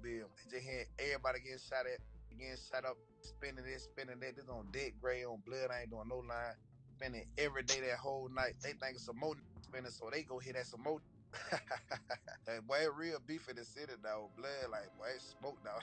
So you'll never know. If you got beef on you don't know who got you, you feel me? So we spinning. They go hit that some more, but they end up shooting grandma house up. So when they shot grandma house up, I'm like, nah, I'm finna let these know I'm down here. I'm finna let these know I did it, but I ain't finna tell on myself and be like, oh, I did this and did that. But I'm finna post that little picture in Mobile, in my project where I'm from, Happy Hill. I'm finna post that picture in Happy Hill and let these know I'm in the city. I'm out there coma. They thought I was dead. I'm back. So y'all post the picture, so now they know, oh, that come Mobile. So he did that. Yeah, he did that. But the only reason I post the picture because they shot a grandma house up. I don't even know the. I just heard like that they hit bro grandma house thinking he would and I'm knowing he ain't do that. So I'm gonna get him out that jam like, no, bro, I ain't do that. Y'all don't hit that grandma house up. Like, no, I don't want no grandma getting killed by did, you know what I'm saying? That be on my case. But staggeringly, Brazy wouldn't stop his revelations there, as he would say that in the end, he got the last laugh because the ops have dead friends who are never coming back. And he would quote the infamous diss song by Gucci Mane, The Truth, which is dedicated to Gucci's main op, Young Jeezy, where Gucci raps, "Go dig your partner up now, I bet he can't say," a reference to Young Jeezy's friend Pookie Loke, who was killed by Gucci Mane during an incident where Jeezy's henchmen attempted to backdoor Gucci with the help of a young woman. Cause right now they got me down bad. They got the laugh. I got the laugh dead. You feel me? You got dead, ain't never coming back. Like Gucci said, dig your partner. Man, he can't say y'all this for real on that. So I wasn't tripping about that part. Like I done did everything but died on my soul. Did everything but died. Like real talk. So I don't be giving a shit. Like shot me in the head, shot me 3 times in the back. All that shit. Like you know what I'm saying? I ain't stunned. I don't give a I know God got me. A few months after getting shot, Brazy would also post a cryptic message saying that his family had switched up on him and that he would face whatever came his way alone. Now, you can really get an idea of where Brazy's head was at during this time by reading an exchange between Brazy and the brother of Stank in May 2018, where Brazy would post about a situation that resembled very closely what happened between him and Stank, saying, if you got someone you like and you get into an argument with guns around, you should walk away rather than kill your friends. To which Stank's brother would reply, attempting to press Brazy, saying, you stepped on my brother and never explained, but what's understood doesn't need an explanation. But Brazy, seemingly not concerned even the slightest, would directly taunt the brother back, telling him to suck his D and explain that. But eventually, Brazy would seemingly get tired of sliding, ultimately getting motivated to take rapping seriously as he continued to drop videos of himself freestyling on social media.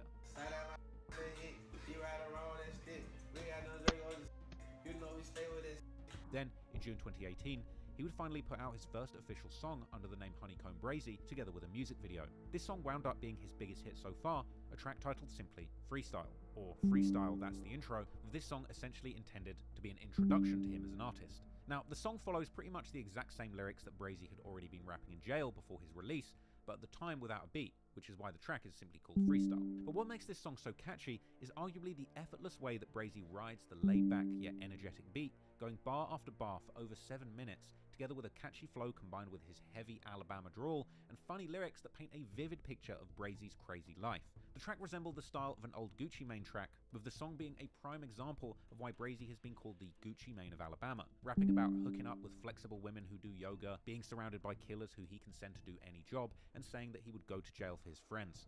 He even compares himself to a pimp, saying that he's had girls since 10 years old, and he reminisces on robbing packs and getting finessed in the streets by his own uncle. Given all of the trauma that Brazy has experienced during his young life, the song also gives a more serious insight into Brazy's state of mind, like when he mentions being so paranoid that he pumps gas with his pistol drawn and only surrounds himself with killers. Brazy would later open up about the process of making the song To Say Cheese, saying how he knew that this track would blow up. Now your first ever music video, right, is at 22 million views on YouTube. Yeah. You don't ever see that happen. Like that is like unheard of. Yeah. Speak on that. Like you're in the studio, you're recording this record. Are you knowing that this is the record, or you just doing you? Nah, I'm knowing that's it for real. Like Ben had that like, and I was at a mass camp with Jefferson. That when I was locked up in the cell. My dad, you know, me and my dad, we slept in the same cell. You feel me? So it was like we was in that. You just running to me like, man, Lil, you gotta rap me out there. You got it. Like you gotta rap me out this. Like get out there and do it. So I used to just, I really did this for my dad. You know, my like Big Dude, Bird, you know, Joel, you know, my main man, you know, like them. So I really juve it. Big Aunt, I got in my ear real telling me to run it. So I hopped on that tight time. He would also explain how shooting the music video in Mobile had felt risky for him, noting how he had his head on a swivel the entire time shooting it, which can indeed even be seen in the video with Brazy's gaze often momentarily panning past the camera, just checking out what's going on in the background. My grump had goddamn like really paid for the video. He was like, man, you gotta go and do this.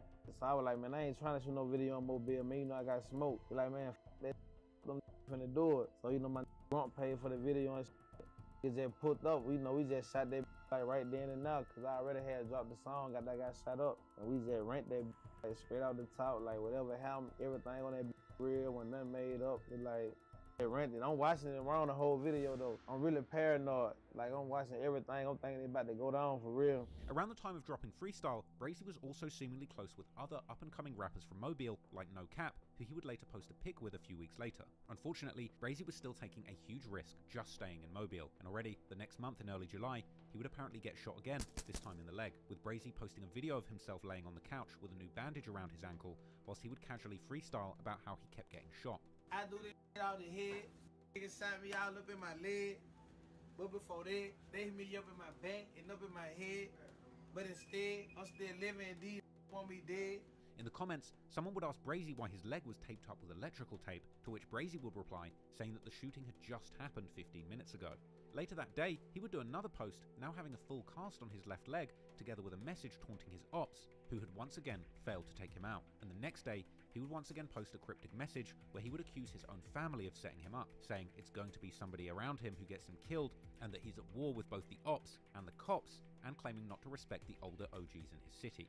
Then, the next month, things would just keep getting worse, as Brazy would post how someone had shot up his mother's house, as well as hitting his brother and his cousin, with Brazy saying that all of this had been done for a big rat, clearly insinuating that Southall shooters had once again done another hit.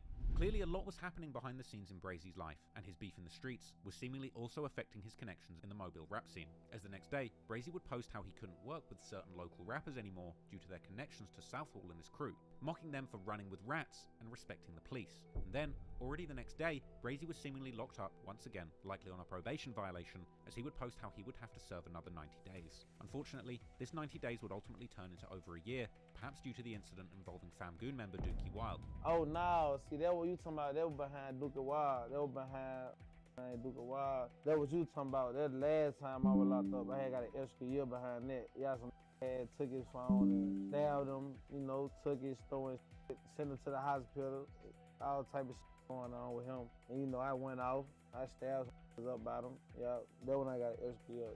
Yeah.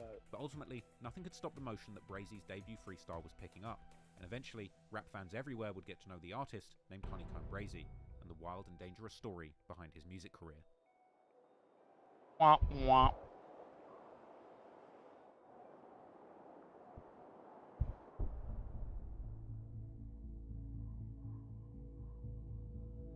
Getting locked up would once again put Honeycomb Brazy's life and career on hold, and between September 2018 and September 2019, Brazy would only drop one new song on his own YouTube channel, when in November 2018 he put out his second track, the aptly named Freestyle Part 2, which was released together with a music video that was seemingly filmed before he had gotten locked up. The song follows the proven formula of the Freestyle Part 1, with no chorus, but simply Brazy spitting straight bars for about 7 minutes. The song wouldn't quite reach the hype of Freestyle Part 1, but the music video to Part 2 stands today at over 7 million views. And at this point, Brazy clearly had a formula of going viral off his street stories between spells inside. On the last day of 2018, Brazy would reflect on his life from behind bars, writing how being in jail once again had shown him who his real friends were and those who were around him just for the opportunity of getting some clout. That was followed by major news the next day, as Brazy would announce that he had been in touch with none other than Jay Prince, the legendary music executive and owner of Rap-A-Lot Records from Houston, Texas. Brazy was apparently planning on signing with Rap-A-Lot when he got back out in the streets. Jay Prince Jr., the son of the music mogul, would also post himself on Instagram listening to Brazy's big hit freestyle, and the two would even FaceTime together while Brazy was locked up.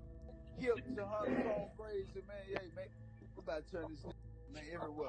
You get what I'm saying? It's on Mars. It's on Mars.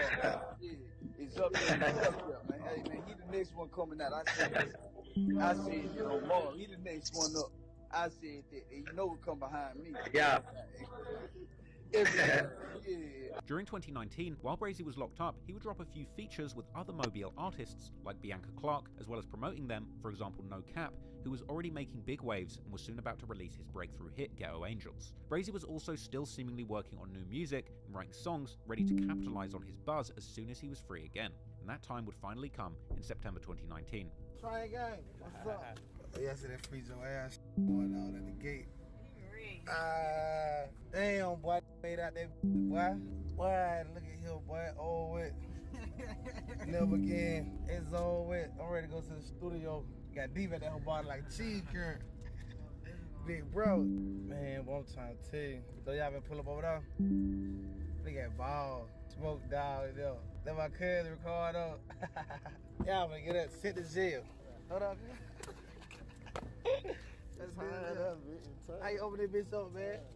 How you open that whole D? Brazy now had both a fan base that was waiting on his next move after the huge success of Freestyle Part 1 and 2, and connections to some major music industry heavyweights like the Prince family, as he would touch the streets rocking a brand new Rap-A-Lot chain. Not long after this, the music also begun dropping again too, starting with the song and music video for a track titled New Body. Starting off with a clip of Brazy FaceTiming the Dirty South legend Boozy Badass, who welcomed Brazy back home. This would show just how far Honeycomb Brazy had already cracked the music industry despite the very little time that he'd spent as an official recording artist. And now, he was commonly associating himself with some of the biggest names in rap. New Body was followed with a slew of other songs and music videos like the track Honeycomb Jr. vs Honeycomb Brazy, named after his old street persona and new rap persona, which Brazy had actually teased on Facebook when he was still locked up, although he would seemingly end up shortening the song from its original 10-minute runtime. There's also the song Under Pressure, where Brazy raps about his trials and tribulations both in and out of jail, like spending time in solitary confinement and even getting stabbed in prison. Brazy was also doing shows in Alabama, but problems kept following him, with at least one of these shows seemingly being cancelled due to Brazy's notorious reputation, as Brazy would take to Facebook to vent, calling the police lame and scared, as they had apparently labelled his shows as gang-related. Also, despite Brazy's close ties with the Prince family, he would eventually post that he had not signed with Rap-A-Lot after all. seemingly looking to get into a better position before locking himself into a deal, and saying in a Facebook post that he's got something up his sleeve and that he needs a fire-ass manager since he got this far with no management or promotion. Unfortunately though, just when things were beginning to look extremely good for Brazy's rap career, his deep connections to the streets would ultimately knock him back, as Brazy was later arrested for drug and gun possession, once again breaking the conditions of his probation. That same day, someone would post on his Facebook saying that Brazy would be home soon. But of course, that wasn't the case. And once again, Brazy would be stuck in jail right when he was poised to take his career to the next level. Fortunately though, this time Brazy had at least had music already recorded, and in January 2020, he would release his debut project, the 12-track long Honeycomb Hideout. Interestingly, for whatever reason, Brazy's Facebook is completely clean of any posts during this time he was locked up in 2020. Perhaps this time around he couldn't get his hands on a phone, or maybe he'd rather let the music do the talking. But what we do know is that right before Brazy would be released in early November 2020, he would take another major loss in his personal life, as at around 8:40 AM on the 21st of October, Trayvon Thomas, the younger brother of Brazy's fallen best friend Det, was found shot dead inside his Semler Street apartment, right around Brazy's old stomping grounds in the Happy Hills neighborhood. So, Ado coming up at Outlaw, and was it Happy Hill with you? It was just me and Dick in Happy Hill. You and Dick? Yeah, it was just me and Dick in Happy Hill. Oh, that's where everybody be screaming like Honeycomb and everybody? Yeah, Dick. That's your brother? Yeah, that's my brother. That's my big brother. Big gangster. Big gangster. Yeah, old Dick. Rich. You look gangster. Yeah, I'm looking. But I ain't no damn gangster. I'm not no more gangster. I'm not no gangster player. What you is? I am a comedian. The circumstances around his death are still largely unknown, but it seems that Thomas had become a victim of a homicide. Trayvon, better known in Mobile as Trey Baby or Funny Ass Trey Baby, was an aspiring stand-up and social media comedian who had begun to garner a name for himself in Alabama by doing comedy shows around the state, as well as doing sketches on social media. In the song Mind of a Real N-Word that was released a few months after Trey's death, Brazy would rap how he thinks it's time to leave Mobile due to all of the violence, as well as pointing out how both Trey and Det got killed on the very same street, the Semler Street. Trey's death would hit Brazy hard, and he would later promise to take revenge if he ever found out who was behind the murder. A few weeks after Trey's death, Brazy would suddenly return to his Facebook at the beginning of November, seemingly around the time he was released from jail. But sadly, once again, only a few days after getting out, Brazy himself will become the target of a serious attempt on his life. Don't get it for real. Don't get it, man. You gotta be setting that bitch out of real. Oh, my mama. No pump bacon. That way. On the 10th of November, Brazy and his crew were in Montgomery, Alabama, when Brazy would go live on Instagram in good spirits. Unaware that history was about to repeat itself, as it turned out, the people who had recently shot him 8 times were just released from jail. They would allegedly attempt to take him out again in a shooting that was caught on both surveillance video and social media videos. By some miracle, Brazy would survive the ambush without even getting hit, and already that same night, he would post on Facebook, seemingly directly taunting Southall by telling him to get his money back because the hit that he had ordered had failed. Then, 5 days later, Brazy would drop his first single since getting out, the self-titled track called Honeycomb Brazy, along with a music video that starts with a clip from the live when the gunman opened fire. Only about a week after that, Say Cheese would put out their interview with Brazy, where he would open up about the shooting, explaining how he had been at the spot for about an hour getting haircuts with his team before going on live for about 10 minutes when someone opened fire at them. That day, it went really now. We really slept that whole day. We woke up and we hit the mall. Everybody went and got haircuts and shit. We about to get ready to dip out for real. Everybody just getting together, that let's popped out, man, and we got right, So you're on IG live, just doing your thing, enjoying your life. And how long were you posted at that spot? Like about an hour and a half. You were on live, posted at that spot for an hour. No, I went on live an hour. We were getting our haircut. The whole gang was getting their haircut. So we were there about an hour and a half. But I went live probably like 10 minutes. And I could tell you was just vibing, and then you look up and you see the mother who was about to let it off. Yeah, I see the gun. I ain't see him. What's going through your mind when that happened? I'd have been 8 times before. I already got shot in the head, so you know what was going through my mind, goddamn. Yeah. Brazy would also open up about his experiences in jail, surprisingly revealing that his relationship with No Cap had gone sour due to an incident behind bars. Alabama's booming right now. You got Rollo, you got No Cap.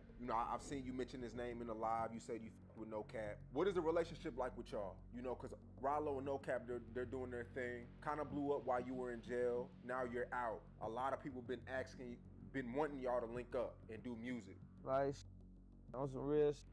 I don't know what's going on.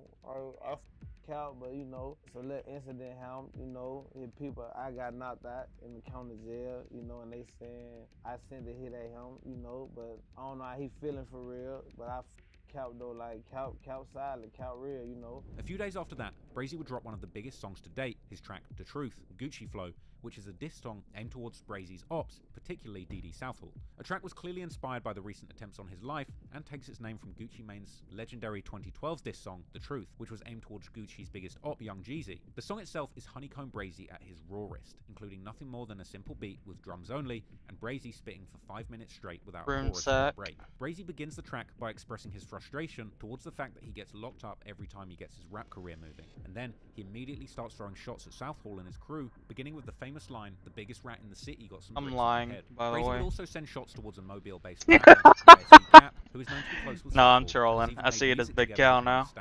Got you. You've been trolled. This one's going on 9 gag. Who Brazy even mentions in his old True Story Jail freestyle that he recorded after killing Stank in 2016, where he mentions how he used to be so close with Stank's brothers like Johnny that they had even slept in the same bed together. Brazy would also mention how Southall's shooters shot up his mother's house whilst his sister was inside, with his mother counting 20 bullet holes, and explaining how he's been fantasizing about catching and killing the perpetrators. Unfortunately, it seems at this point death was truly surrounding Brazy and the people close to him, and already, the next month in December, he would lose yet another person close to him. Tykia Daniels, better known as Big Ty, was a member of Brazy's RN4L crew. Don't put me on that pedophile app.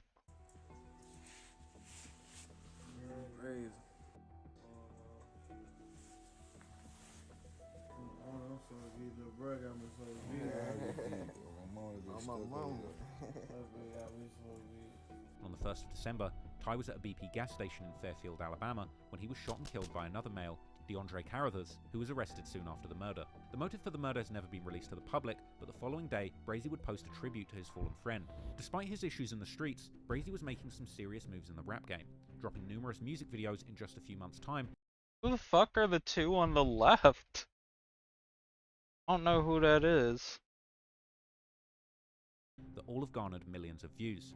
Already in December, he would post how he had bought a $300,000 house for his mother after having only been out of jail for a month, specifically highlighting how he had done it all without a record deal. Brazy was becoming I don't know who the middle on the left guy is. Some of the greats, commonly gaining comparisons. I feel like one of the most influential rappers of recent decades, Gucci Mane. I assume the guy on the right is, I don't know his first name, but it's that Sully guy. That is not my dad. That's Peter Scully. Dude, there's no way that's Diz. What the fuck did he do to his hair? Their similar appearance, but also more importantly, due to Brazy's undeniable ability to drop street anthem after street anthem, which kind of resembles the same run that Gucci Mane had back in the late 2000s when he played a key role in popularizing the trap music sound that went on to define the Atlanta rap scene as well as rap music in general to this day. But moreover, both Gucci and Brazy are known for their notoriety in the streets, and having the image that they've really lived what they rap about. However, Brazy, who has pointed out that he can't really be the Gucci Mane of Alabama due to Gucci Mane himself actually being from the state originally, so instead, Brazy has called himself the Gucci Mane of Mobile, highlighting the importance that his hometown at the bottom of the Alabama map has played in his life and career. But as time went on, Brazy was becoming a great in his own right and picking up the attention of industry heavy hitters. Brazy was becoming very close with the Prince tricked family me. and Rap-A-Lot Records, and at the end of January 2021, Brazy would release a World Star Hip Hop exclusive music video to the song Dead People, starring none other than Jay Prince himself. And the video featured Brazy toting a golden AK-47 next to Jay Prince in a Rolls Royce while rapping how he would never let Jay Prince down. Therefore, it's no wonder that Brazy was even hailed by the hip-hop media as Jay Prince's new protege, and at one point, he would even have a long Instagram live session with Jay Prince himself, who is known for generally keeping a pretty low profile and Wait. Time. You can't just say that, man. You know that. You can't just say that. What the fuck do you mean?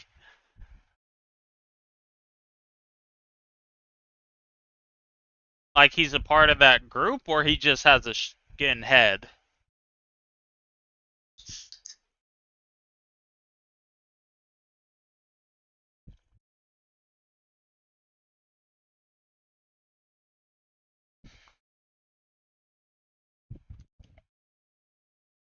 Also, hold on. out with rappers. In the video, we could see Brazy rocking a brand new Mob Ties chain and showing fans just how close his personal relationship was with Jay Prince. Big homie like this brazen. That big homie, man. At the gate, they know that.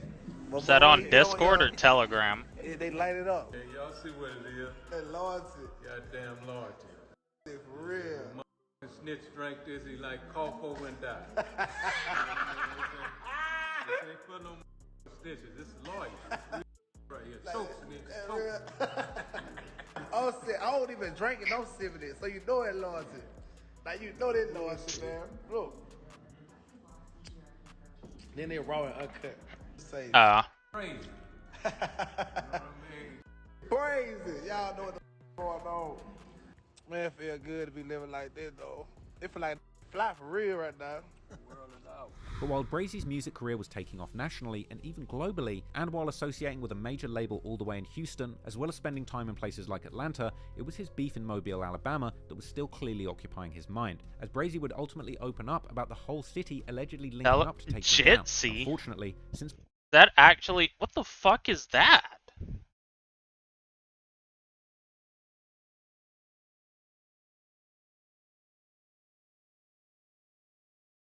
The fuck?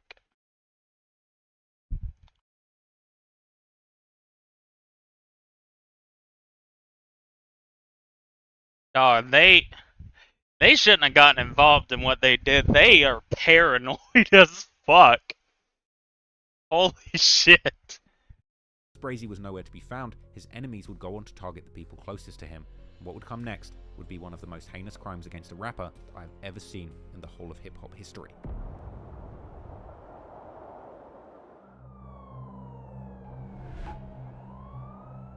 By 2021, Honeycomb Brazy was one of the most notorious figures in the streets of Alabama. His iconic freestyle was picking up steam, having racked up 24 million views by January the 15th, 2021, and the December 2020 assassination attempt on him was still going viral. And his newest song, Brazy, released in January 2021, was getting mainstream acclaim, receiving a Billboard article shouting it out, proving Honeycomb Brazy was taking steps towards cracking the industry. They're However, paranoid as in the fuck. streets, he was even more infamous, and those people who had been trying to kill him for years now were getting frustrated, and unable to find Honeycomb himself, they would resort to attacking his family to send a message. That's why what happened next.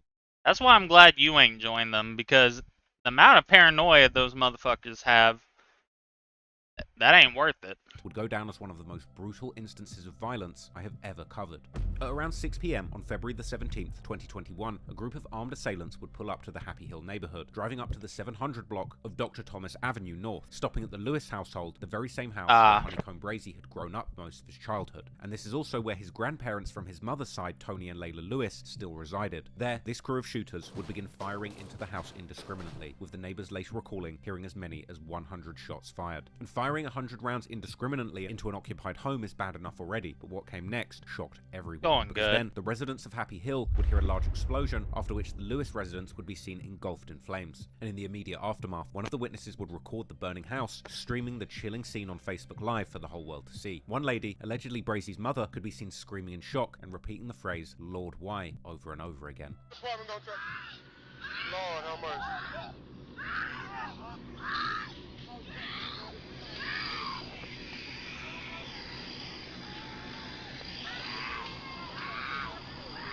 Probably not. Lord, no. Lord, have mercy.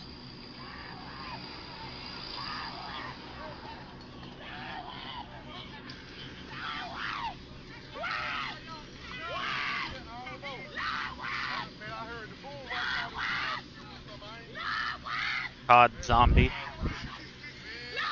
Sorry.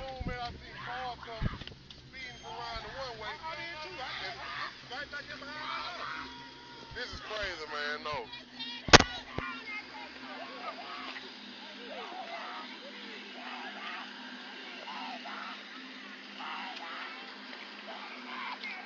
Have I gotten a pet? Nope, of course not. Hey, you got a live wire down there too, sir. A live wire.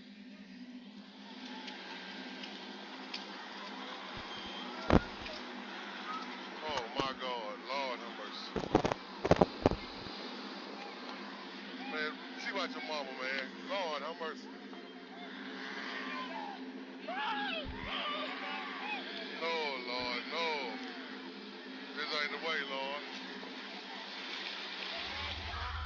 After the flames subsided, the authorities would find remains of the bodies of both of Honeycomb Brazy's grandparents inside, and soon the Fox 10 News would be reporting on this tragic incident. Breaking now, a gut-wrenching scene in the Happy Hill community. An elderly couple dead after their home explodes. The couple's death now being investigated as a homicide. That's according to MPD. So let me just have you take a look at the wreckage here from the scene. Neighbors said that they heard multiple gunshots, and the agents from the Bureau of Alcohol, Tobacco, Firearms, and Explosives are also investigating. 2 people were found dead in a burning home Wednesday night. Family members identified them as Tony and Layla Lewis, a couple that had lived on Dr. Thomas Avenue for decades. They are the grandparents of rapper Honeycomb Brazy. Frederick Allison, a cousin of Layla Lewis, lives several houses down the street. He says he heard gunshots and an explosion. I heard a couple gunshots and I heard a big boom. And when we heard the boom, we tried to go down there, open the door. Get to the door. But Allison says the house was fully engulfed by that time. They were good people, man. They didn't deserve it. The aftermath is devastating. The Lewis home completely gone, and the house next door, which also caught fire, is now unlivable. NBC 15 News would also report on a vigil held in the aftermath as locals struggled to process this devastating news. The community came together tonight to honor them with a candlelight vigil. Family and friends say Leela and Tony Lewis will be deeply missed, and they want justice and answers. I know Jesus. Jesus, he will fix it. After a while. Friends and family of Leela and Phi-head Tony Lewis are mourning tonight after the couple was found dead after their home burned down on Dr. Thomas Avenue just days ago. Even though this happened the way it happened, it warms my heart that they was together. The Lewises were dedicated members of Pine Grove AME Church. Good-hearted, gold-hearted people, like some of the coolest, most welcoming people you could ever meet. Sweet, sweet, sweet, sweet people. And they were an essential, irreplaceable part of the Happy Hill community. The investigation would eventually determine that the initial shooting is what killed Brazy's grandfather, while Brazy's grandmother was later determined to have been killed as a result of the fire as it spread at a rapid rate, trapping her inside the property. There were first rumors spreading that gunmen had purposely set the house on fire, which even Honeycomb Brazy himself would refute in a social media post, explaining how his grandparents had been experiencing breathing complications from COVID-19 and therefore had oxygen tanks in the house, tanks which these bullets would ultimately end up hitting, exploding at least one that would then cause a chain reaction, leaving the entire house engulfed in flames. Brazy, who was out of town during this incident, would also pay tribute to his grandparents on Instagram soon after finding out about this tragic scene, as well as acknowledging how his grandparents had indeed died due to getting caught up in his beef in the streets. And he would go on to say how he had begged his grandparents to move out of his childhood home, but they had apparently refused, telling him, if it's our time, it's our time. Brazy would also criticize the Mobile police for seemingly attempting to immediately interrogate him in order to find out more information about the motives behind these murders, with all of this coming at a time when Brazy was simply trying to mourn this enormous loss. And he would go on to imply that he was looking for the offenders who did it himself and hoping to put money on their heads, just like they had done to him. Brazy would go on to make another post saying that he hadn't eaten or slept since getting the tragic news, also commenting on fans who were seemingly telling him to give his ops a taste of their own medicine and kill their families, with Brazy saying that unlike his enemies, he could never do anything to innocent people like the elderly or children. A few weeks after the tragic events, Brazy's grandparents were laid to rest, and footage from the funeral service was shared on social media, showing Brazy with his family and his RN4L partners, as well as his industry friends like Baton Rouge rapper Tech wearing all white, while traveling to the cemetery in a large convoy where Brazy and his friends would carry the caskets to their final resting place.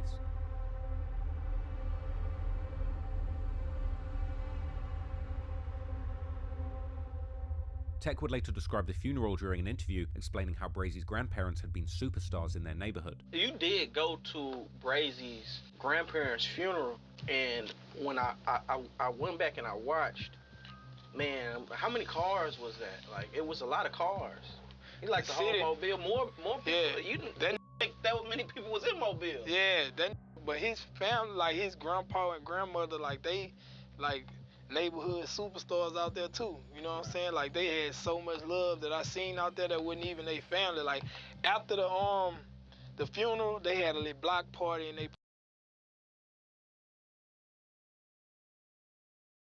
What the fuck is the Holland edition? What the fuck are you talking about?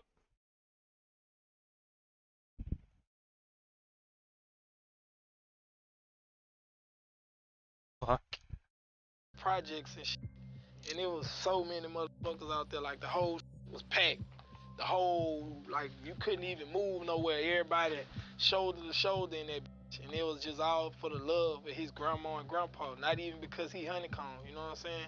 Having been raised by his grandparents, Brazy would understandably be hit extremely hard by this loss. Not only had they raised him like their own son, but they were now taken away as direct retaliation for his antics in the streets. About a week after the incident, Brazy would announce that he had changed his rap name to Nate Dogg Brazy in honor of his grandparents, who had apparently given him this nickname derived from the legendary 90s West Coast G-Funk singer Nate Dogg. However, what the Brazy fuck would is the eventually return to Holland? his old artist name Honeycomb Brazy, likely due to legal issues that would eventually force him to once again start his career all over. As time went by, Honeycomb Brazy would use his music as an outlet to open up about his feelings following the death of his grandparents, like his November 2023 song Letter to God that dropped with a music video that now stands at over 3 million views. And in the song, Brazy admits that losing his grandparents was the worst pain he'd ever felt, while in the video, he can be seen standing outside the ruins of the house that he grew up in, where his grandparents were ultimately killed. A charred husk of a property, which is adorned with a handwritten sign saying that they will never forget February the 17th. Brazy also begins the song literally asking God why his grandparents had to die, but at this point in 2023, Brazy's question was merely figurative because law enforcement had indeed already solved the case. In fact, the case was practically solved in real time, because what the people responsible didn't know at the time was that their every move was already being followed by federal investigators from day one, who had been investigating a major drug dealing operation in the city. In February 2022, almost exactly 1 year after the double murder, the police would charge 4 people in connection to the murders of Brazy's grandparents. One of these people would turn out to indeed be Darren D.D. Southall himself, who was reportedly given 35 years in connection with his drug empire, as was reported in a breaking news update on Fox 10 News. Major breaking news. 4 men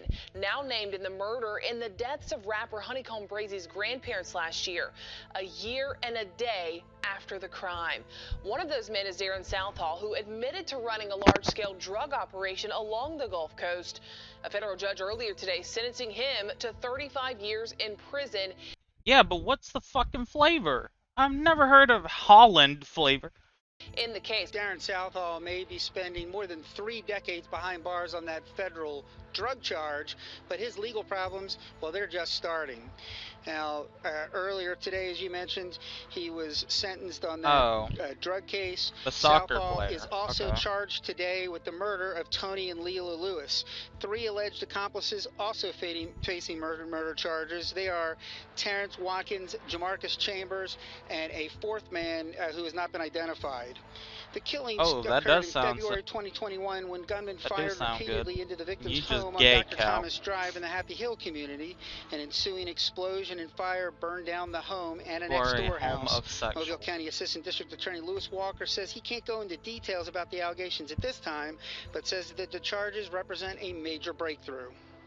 We're very grateful at the District Attorney's Office to be able to, at this point, make and approve charges and to, in light of the Mobile Police Department's hard work and investigation, to hold those responsible for this double murder to be held responsible. I said cow, not now, it was Gennaro. obvious to anybody who had been following the beef closely that Southall had gone after Brazy's family after all the failed attempts on his life, but the full picture that the investigators and prosecutors have since formed about the incident paints a much more complex picture of events. One of the main suspects in the murder plot was in fact another rapper from Mobile named YSD Cap, real name Terrence Santez Malik Watkins, who Brazy had most famously dissed in his Gucci Mane-inspired track, The Truth. According to the investigators, YSD Cap would contact Southall only a few hours before the murders, telling him that he had everything lined up, as well as saying that he was about to go kill everybody and that he had scoped out the neighborhood beforehand, and he was apparently planning on knocking on the door.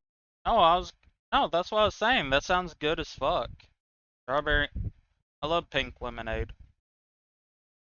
That's what it is. Or to make sure residents of the house were home before returning with guns. GPS data would even place Watkins, aka YSD Cap, within a mile of the Lewis residence at the time of the shooting. But perhaps the most shocking fact about YSD Cap, who is allegedly D.D. Southall's nephew, is that in 2019, he and Stank's brother, fellow Mobile rapper Johnny B, had filmed a music video for a diss song towards Honeycomb Brazy, aptly named Not Brazy, which was filmed directly in front of Brazy's grandparents' home, the very same house that Cap would end up shooting and blowing up years later. And in several parts of this video, Honeycomb Brazy's grandfather can even be be seen walking on the porch of the house, likely concerned about this weird activity taking place in front of his home. I mean, really think about this for a second. Cap filmed this You know video how those in front of soccer the house players he would do. later blow up, and in the video, he included the very man that he would kill in that house. Now, if this isn't the ultimate in self-incrimination, I don't know what is. But the beef between YSD Cap and Honeycomb Brazy has a long history far beyond what the fans could ever know. The beef likely began after the choosing of sides that followed the death of Stank, with Cap, who also hails from Happy Hill, choosing the side of Stank's family, including Dee Dee Southall, who he would eventually also begin to work for as a large-scale drug dealer as part of Southall's massive dope stealing operation.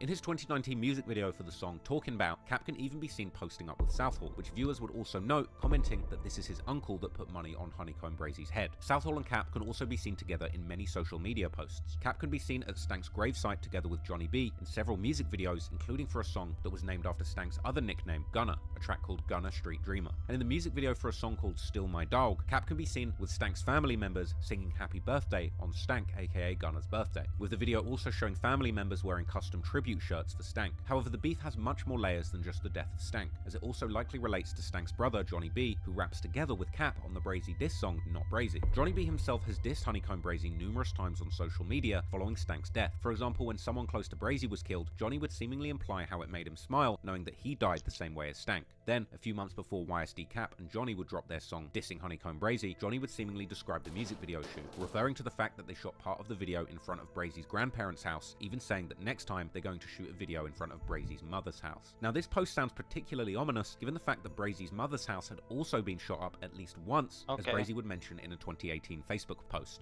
And more unfortunately, her home would be shot up many more times afterwards, as she would tell NBC 15 News in 2021 after the murder of Brazy's grandparents.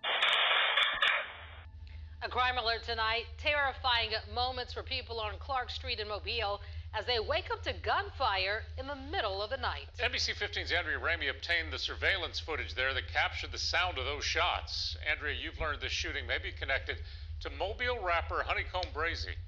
Yeah, that's right. And you may recall that homicide detectives are currently investigating the deaths of his grandparents that happened back in February. Now the rapper's mother believes that she was the target of last night's shooting. In this surveillance footage NBC 15 News obtained, you hear 5 shots fired on Clark Street at 2 in the morning. They came back. They keep shooting up your home. And I don't even live here because I had to leave because of that, but them fresh bullets. Tanisha Jones believes her home was the target. She wasn't home when the shots were fired, but had been at the home yesterday and believes people saw her there. They shot it up again. I can tell. I came here yesterday. And those weren't there yesterday? Not this glass, none of that. Jones says this isn't the first time her home's been shot. And how many times do you think your home has been shot at? For sure, I know it's 3, but now I know it's 4 times. Why do they keep targeting you? I don't. Because they want my son, Nashawn Jones, dead. Her son, Nashawn Jones, a local rapper, is also known as Honeycomb Brazy. I'm kind of like shaky, I'm kind of like nervous, I'm kind of like upset, and I lost everything. YSD Cap would also make some ominous references to Brazy's mother during an Instagram live not long before his grandparents were killed, as he would first say how his mother is proud of him, but his ops can't say the same. Cap would then proceed to seemingly imitate Brazy's mother, berating Brazy for getting involved with some dangerous people. The implication being that Cap might well have had something to do with Brazy's mother's house also getting shot up.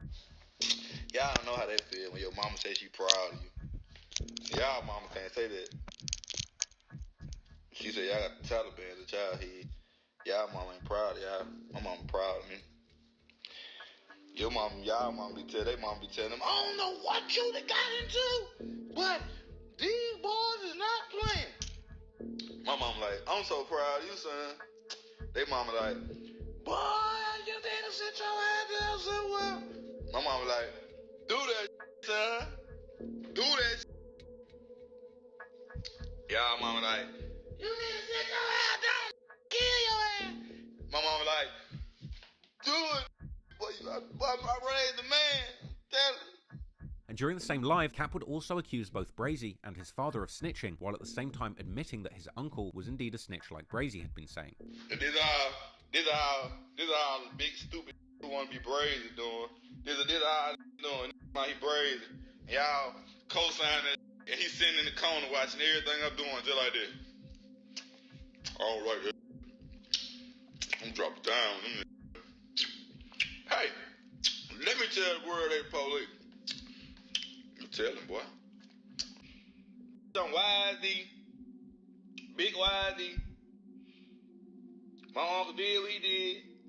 I still love him. I'm big YZ. It wasn't me. I ain't do it. Don't matter. But I don't think I'm supposed to beef with my uncle. Man, he'll be mad at well, you need to be mad at Ted. Get mad at his dad and stop somebody they just like. Cause his dad's name on paperwork. Moreover, a few months after Cap and Johnny B dropped their diss song towards Brazy in 2019, Johnny would once again diss Brazy, questioning how he could have killed a real street guy like Stank, as well as describing how Brazy had killed Stank in cold blood like he never even knew him, so if anyone crosses him, he's also going to do the same to them. Unfortunately, it seems that someone may have gotten to Johnny first, because sometime after this post, something would happen that would ultimately wind him in a wheelchair, seemingly permanently. Brazy would then comment on Johnny's situation sometime before his grandparents were killed, as during a freestyle session, Brazy's friends would give him words to use in his raps, with one friend saying the word wheelchair, to which Brazy would respond by rapping, "Put a dude in a wheelchair, Johnny B know that, he's still there," a lyric which made all of his friends burst out laughing. Airline, brave, wheelchair, hit a in the wheelchair, Johnny B know he's still there.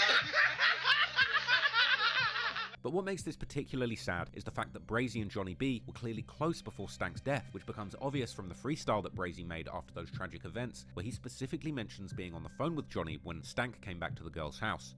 Clearly, Brazy's beef with Stank's family and people close to them ran deep and involved many more people than just D.D. Southall himself. However, the third suspect in Brazy's grandparents' murder is more surprising, a man named Jamarcus Devonta Chambers, who's better known as Project Baby Juicehead, or simply Juicehead, or Juice, the former right-hand man of another famous Mobile rapper, Rilo Rodriguez, as well as being a former good friend of rapper No Cap, also from Mobile. Already, before the murders of his grandparents, Brazy had stated in his Say Cheese interview that he didn't mess with Rilo because he associates with rats, with this likely being Brazy's typical way of hinting at somebody maybe associating with D.D. Southall, as well as seemingly also being the link between Juicehead and Brazy's top op. Rilo, he rap, he got good music and like that, but he be too many rats. Like, you know what I'm saying? I ain't talking about Lil Baby and them, I'm talking about out of Mobile. Like, all them friends, so I don't really too tough be kicking Rilo like that, but he alright, but now he's tripping though. Juicehead, who was allegedly the driver on the hit, has a controversial past from allegedly turning on No Cap in his beef with Lil Baby's 4PF crew, to becoming known amongst Mobile rap fans for popping ungodly amounts of prescription painkillers during his IG lives. Juicehead was also part of Southall's drug operation, for which he would eventually receive over a 10-year sentence in 2022. However, Juicehead's relationship with Southall was seemingly not on the best terms, as court documents would show how law enforcement actually made contact with him during their investigation into Southall's operation in late 2020, a few months before the murder of Brazy's grandparents, warning him that Southall may be planning on killing him due to some stolen drug profits. However, this is where things would get murky, as Juicehead would then allegedly inform Southall about his contact with law enforcement. And what makes this sequence of events particularly confusing is the fact that even with the knowledge that they were being investigated by the feds, both Southall and Juicehead would then not only continue running their drug dealing operation, but they would then plan and execute the murder of Brazy's grandparents, knowing the cops were watching them. Yet things would get even more strange after the murders, as a message allegedly sent by Juicehead to Honeycomb Brazy would begin to spread online. In the alleged message, Juicehead would absurdly apologize to Brazy for taking part in the murders of his grandparents, essentially saying, "Sorry about killing your grandparents, I just wanted the money," as well as alluding to the plot by Southall to take him out as well.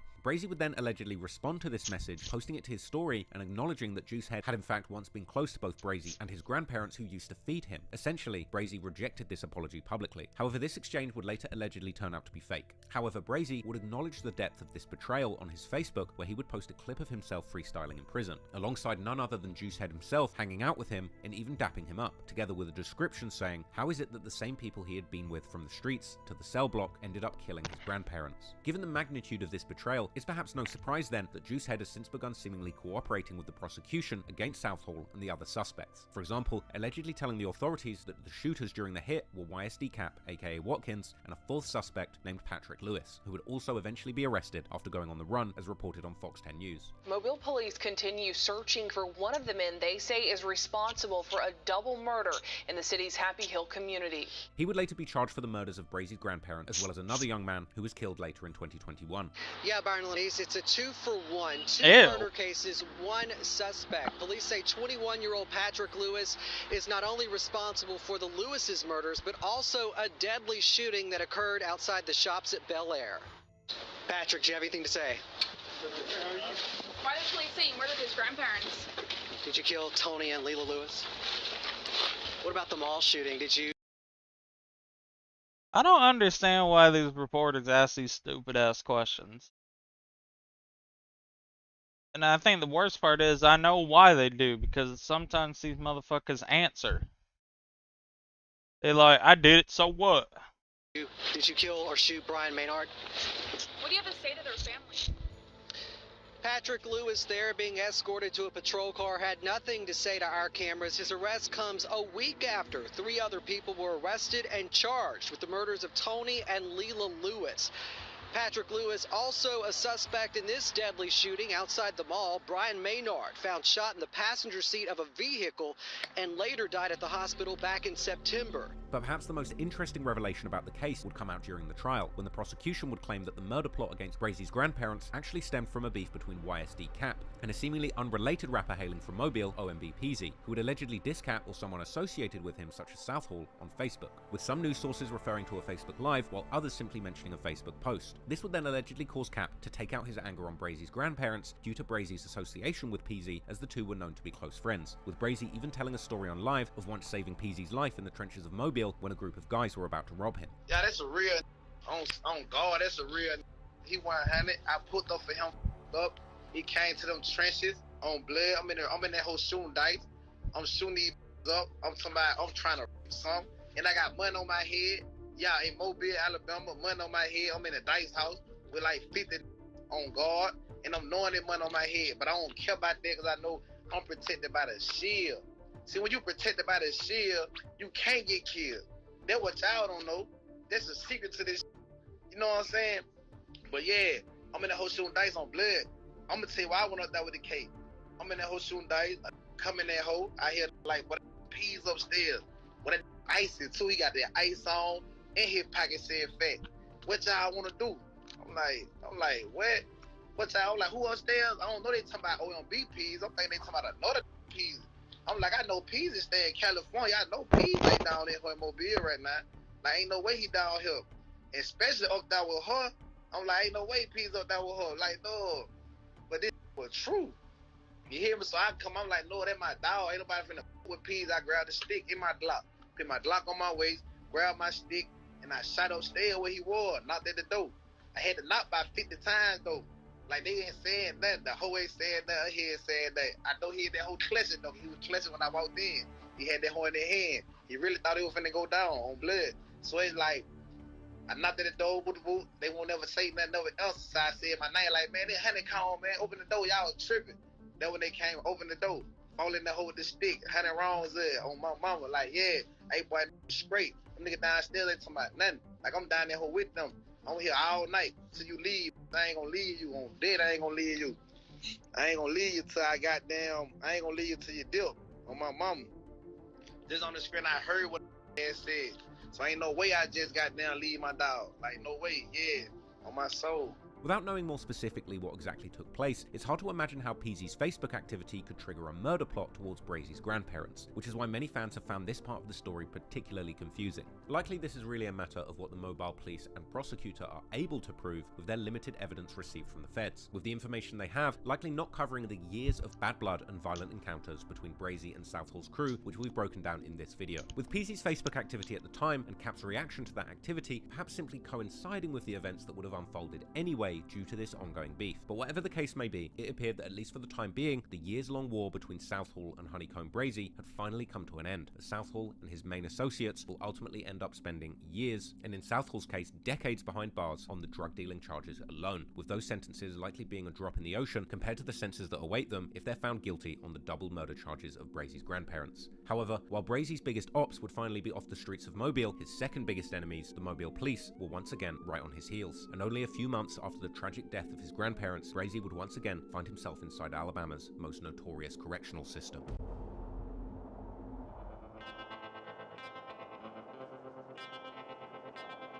While Honeycomb Brazy's personal life was falling apart, his rap career was going as strong as ever, with the media attention surrounding the murder of Brazy's grandparents likely further contributing to his success in a twisted way. But this wouldn't continue for long, because Mobile police were following Brazy's every move, desperate to take him out of the streets. And unfortunately, Brazy wasn't exactly making it hard for them. As he mentioned in his 2020 Say Cheese interview, he'd been on probation ever since his first major run-in with the law as a young kid. Man, you wild as hell, man.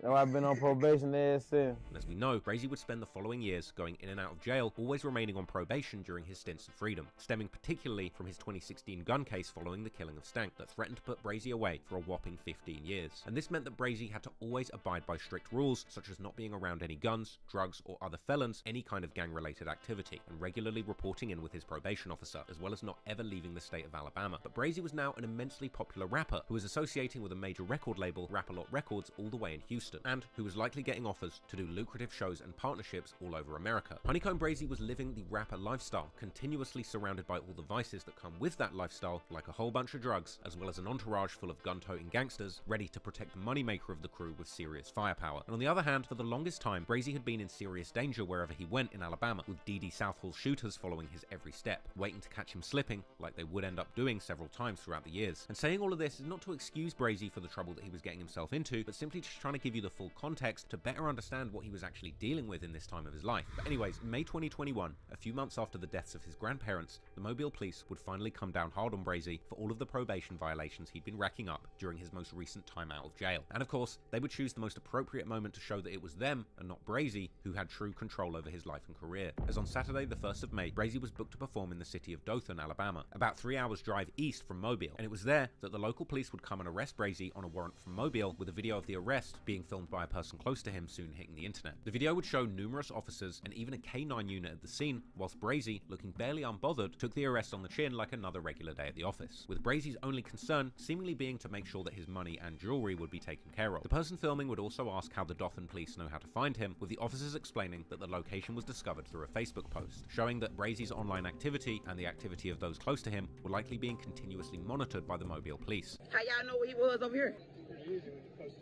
Post stuff on Facebook. Posting locations on Facebook. Here you go, bro.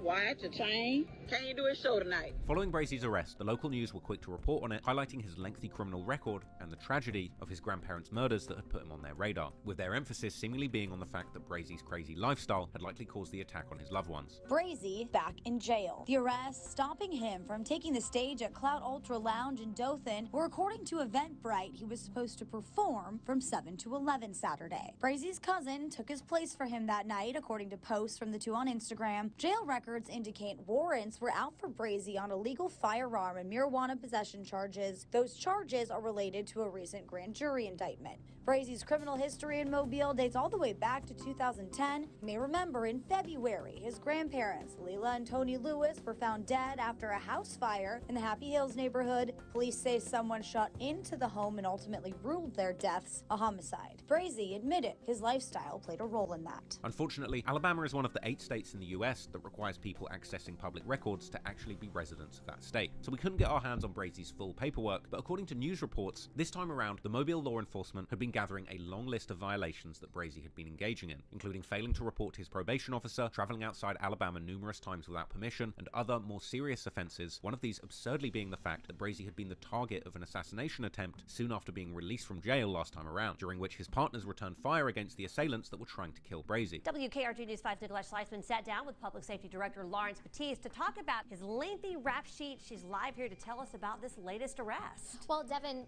Peter, police say that the rapper, whose real name is Nashawn Jones, could face even more charges. He doesn't have a problem posting some of his activities that he's involved in. Jones was arrested on Sunday in Dothan on warrants to revoke his probation. He's bragging about being in possession of firearms. He is basically traveling maybe outside of the boundaries of what his probation probation will allow him to do, maybe not checking in with his probation officer in the manner which he should be doing. He was arrested back in 2016 for gun charges. As part of his probation, he cannot be around drugs, guns, certain people, and habits. Court documents detail the violations, including his connection to a shooting. Video of that incident was posted to social media. This reportedly happened 5 days after Jones was released from prison. Court documents also detail another video posted to YouTube, which appears to show Jones holding at least one gun in February of this year. His actions and his behavior, the things that occur when he's present, oftentimes associate indiscriminate shooting either at him or him shooting at other people indiscriminately, places our community at risk. Imagine getting locked up because someone tried to kill you. Indeed, it was this event that would seemingly end up sealing Brazy's fate, because while his lawyers would argue that all the weapons and drugs seen in Brazy's music videos and social media were merely props, the judge would argue that the shooting incident showed that Brazy was indeed violating the terms of his parole, and the judge would send Brazy back to serve the rest of his original sentence, which meant 13.5 years behind bars in the Alabama prison system. At 10, a Mobile rapper is going back to prison just a few hours ago. A judge revoking probation for Honeycomb Brazy. The decision comes more than a month after a hearing for the rapper, whose real name is Nashawn Jones. Fox News' Shelby Myers joining us here in studio with the very latest on this. And Shelby, it looks like Jones is going back to prison for a long time. Yeah, it does, Byron and Lenise. Jones only served 18 months of a 15-year sentence on a gun charge. But the DA's office telling me about an hour ago that he'll now have to finish that original 15-year sentence. It's due in part to more guns. It's back to prison for local rapper Honeycomb Brazy. The rapper, whose real name is Nashawn Jones, was on probation after a conviction on a charge of being a felon in possession of a firearm. In a June 16th hearing, prosecutors asked the judge to send him back to prison for violating the terms of that probation. They presented 15 video clips showing Jones with guns or drugs, saying he didn't show up for much of his meetings with his probation officer, and also said Jones admitted to using drugs while on probation.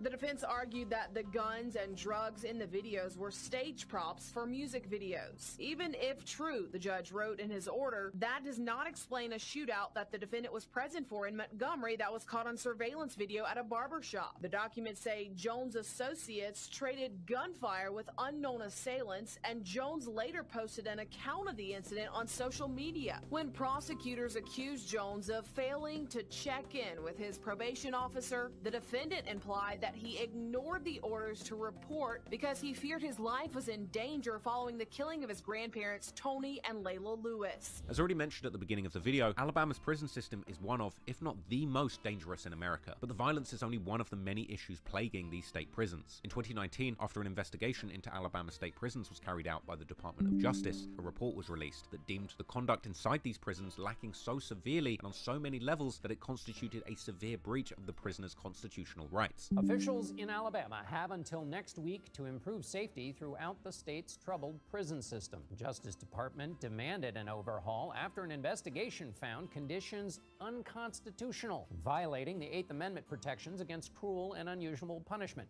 These are just some of the 2,600 photographs taken inside Alabama's prisons. Images of horrid conditions, inmates who were killed by another prisoner's hand or their own. State prison officials say there are approximately 1,400 officers, about half of what's needed to oversee a prison population of 16,000. The Southern Poverty Law Center has sued the Alabama Department of Corrections. A federal judge is forcing the prison system to make changes. And like the courts, the DOJ has issued an ultimatum of its own: change or be forced to comply. But on the other hand, as we've seen throughout the video, some of the prisoners in Alabama are seemingly living the good life, relatively speaking of course, with some convicts there eating restaurant quality meals, as well as smoking that good and sipping the finest codeine concoctions, all while dripped out in the latest designer fashion from the comfort of their cells. However, the other side of that is of course the deeply entrenched corruption that allows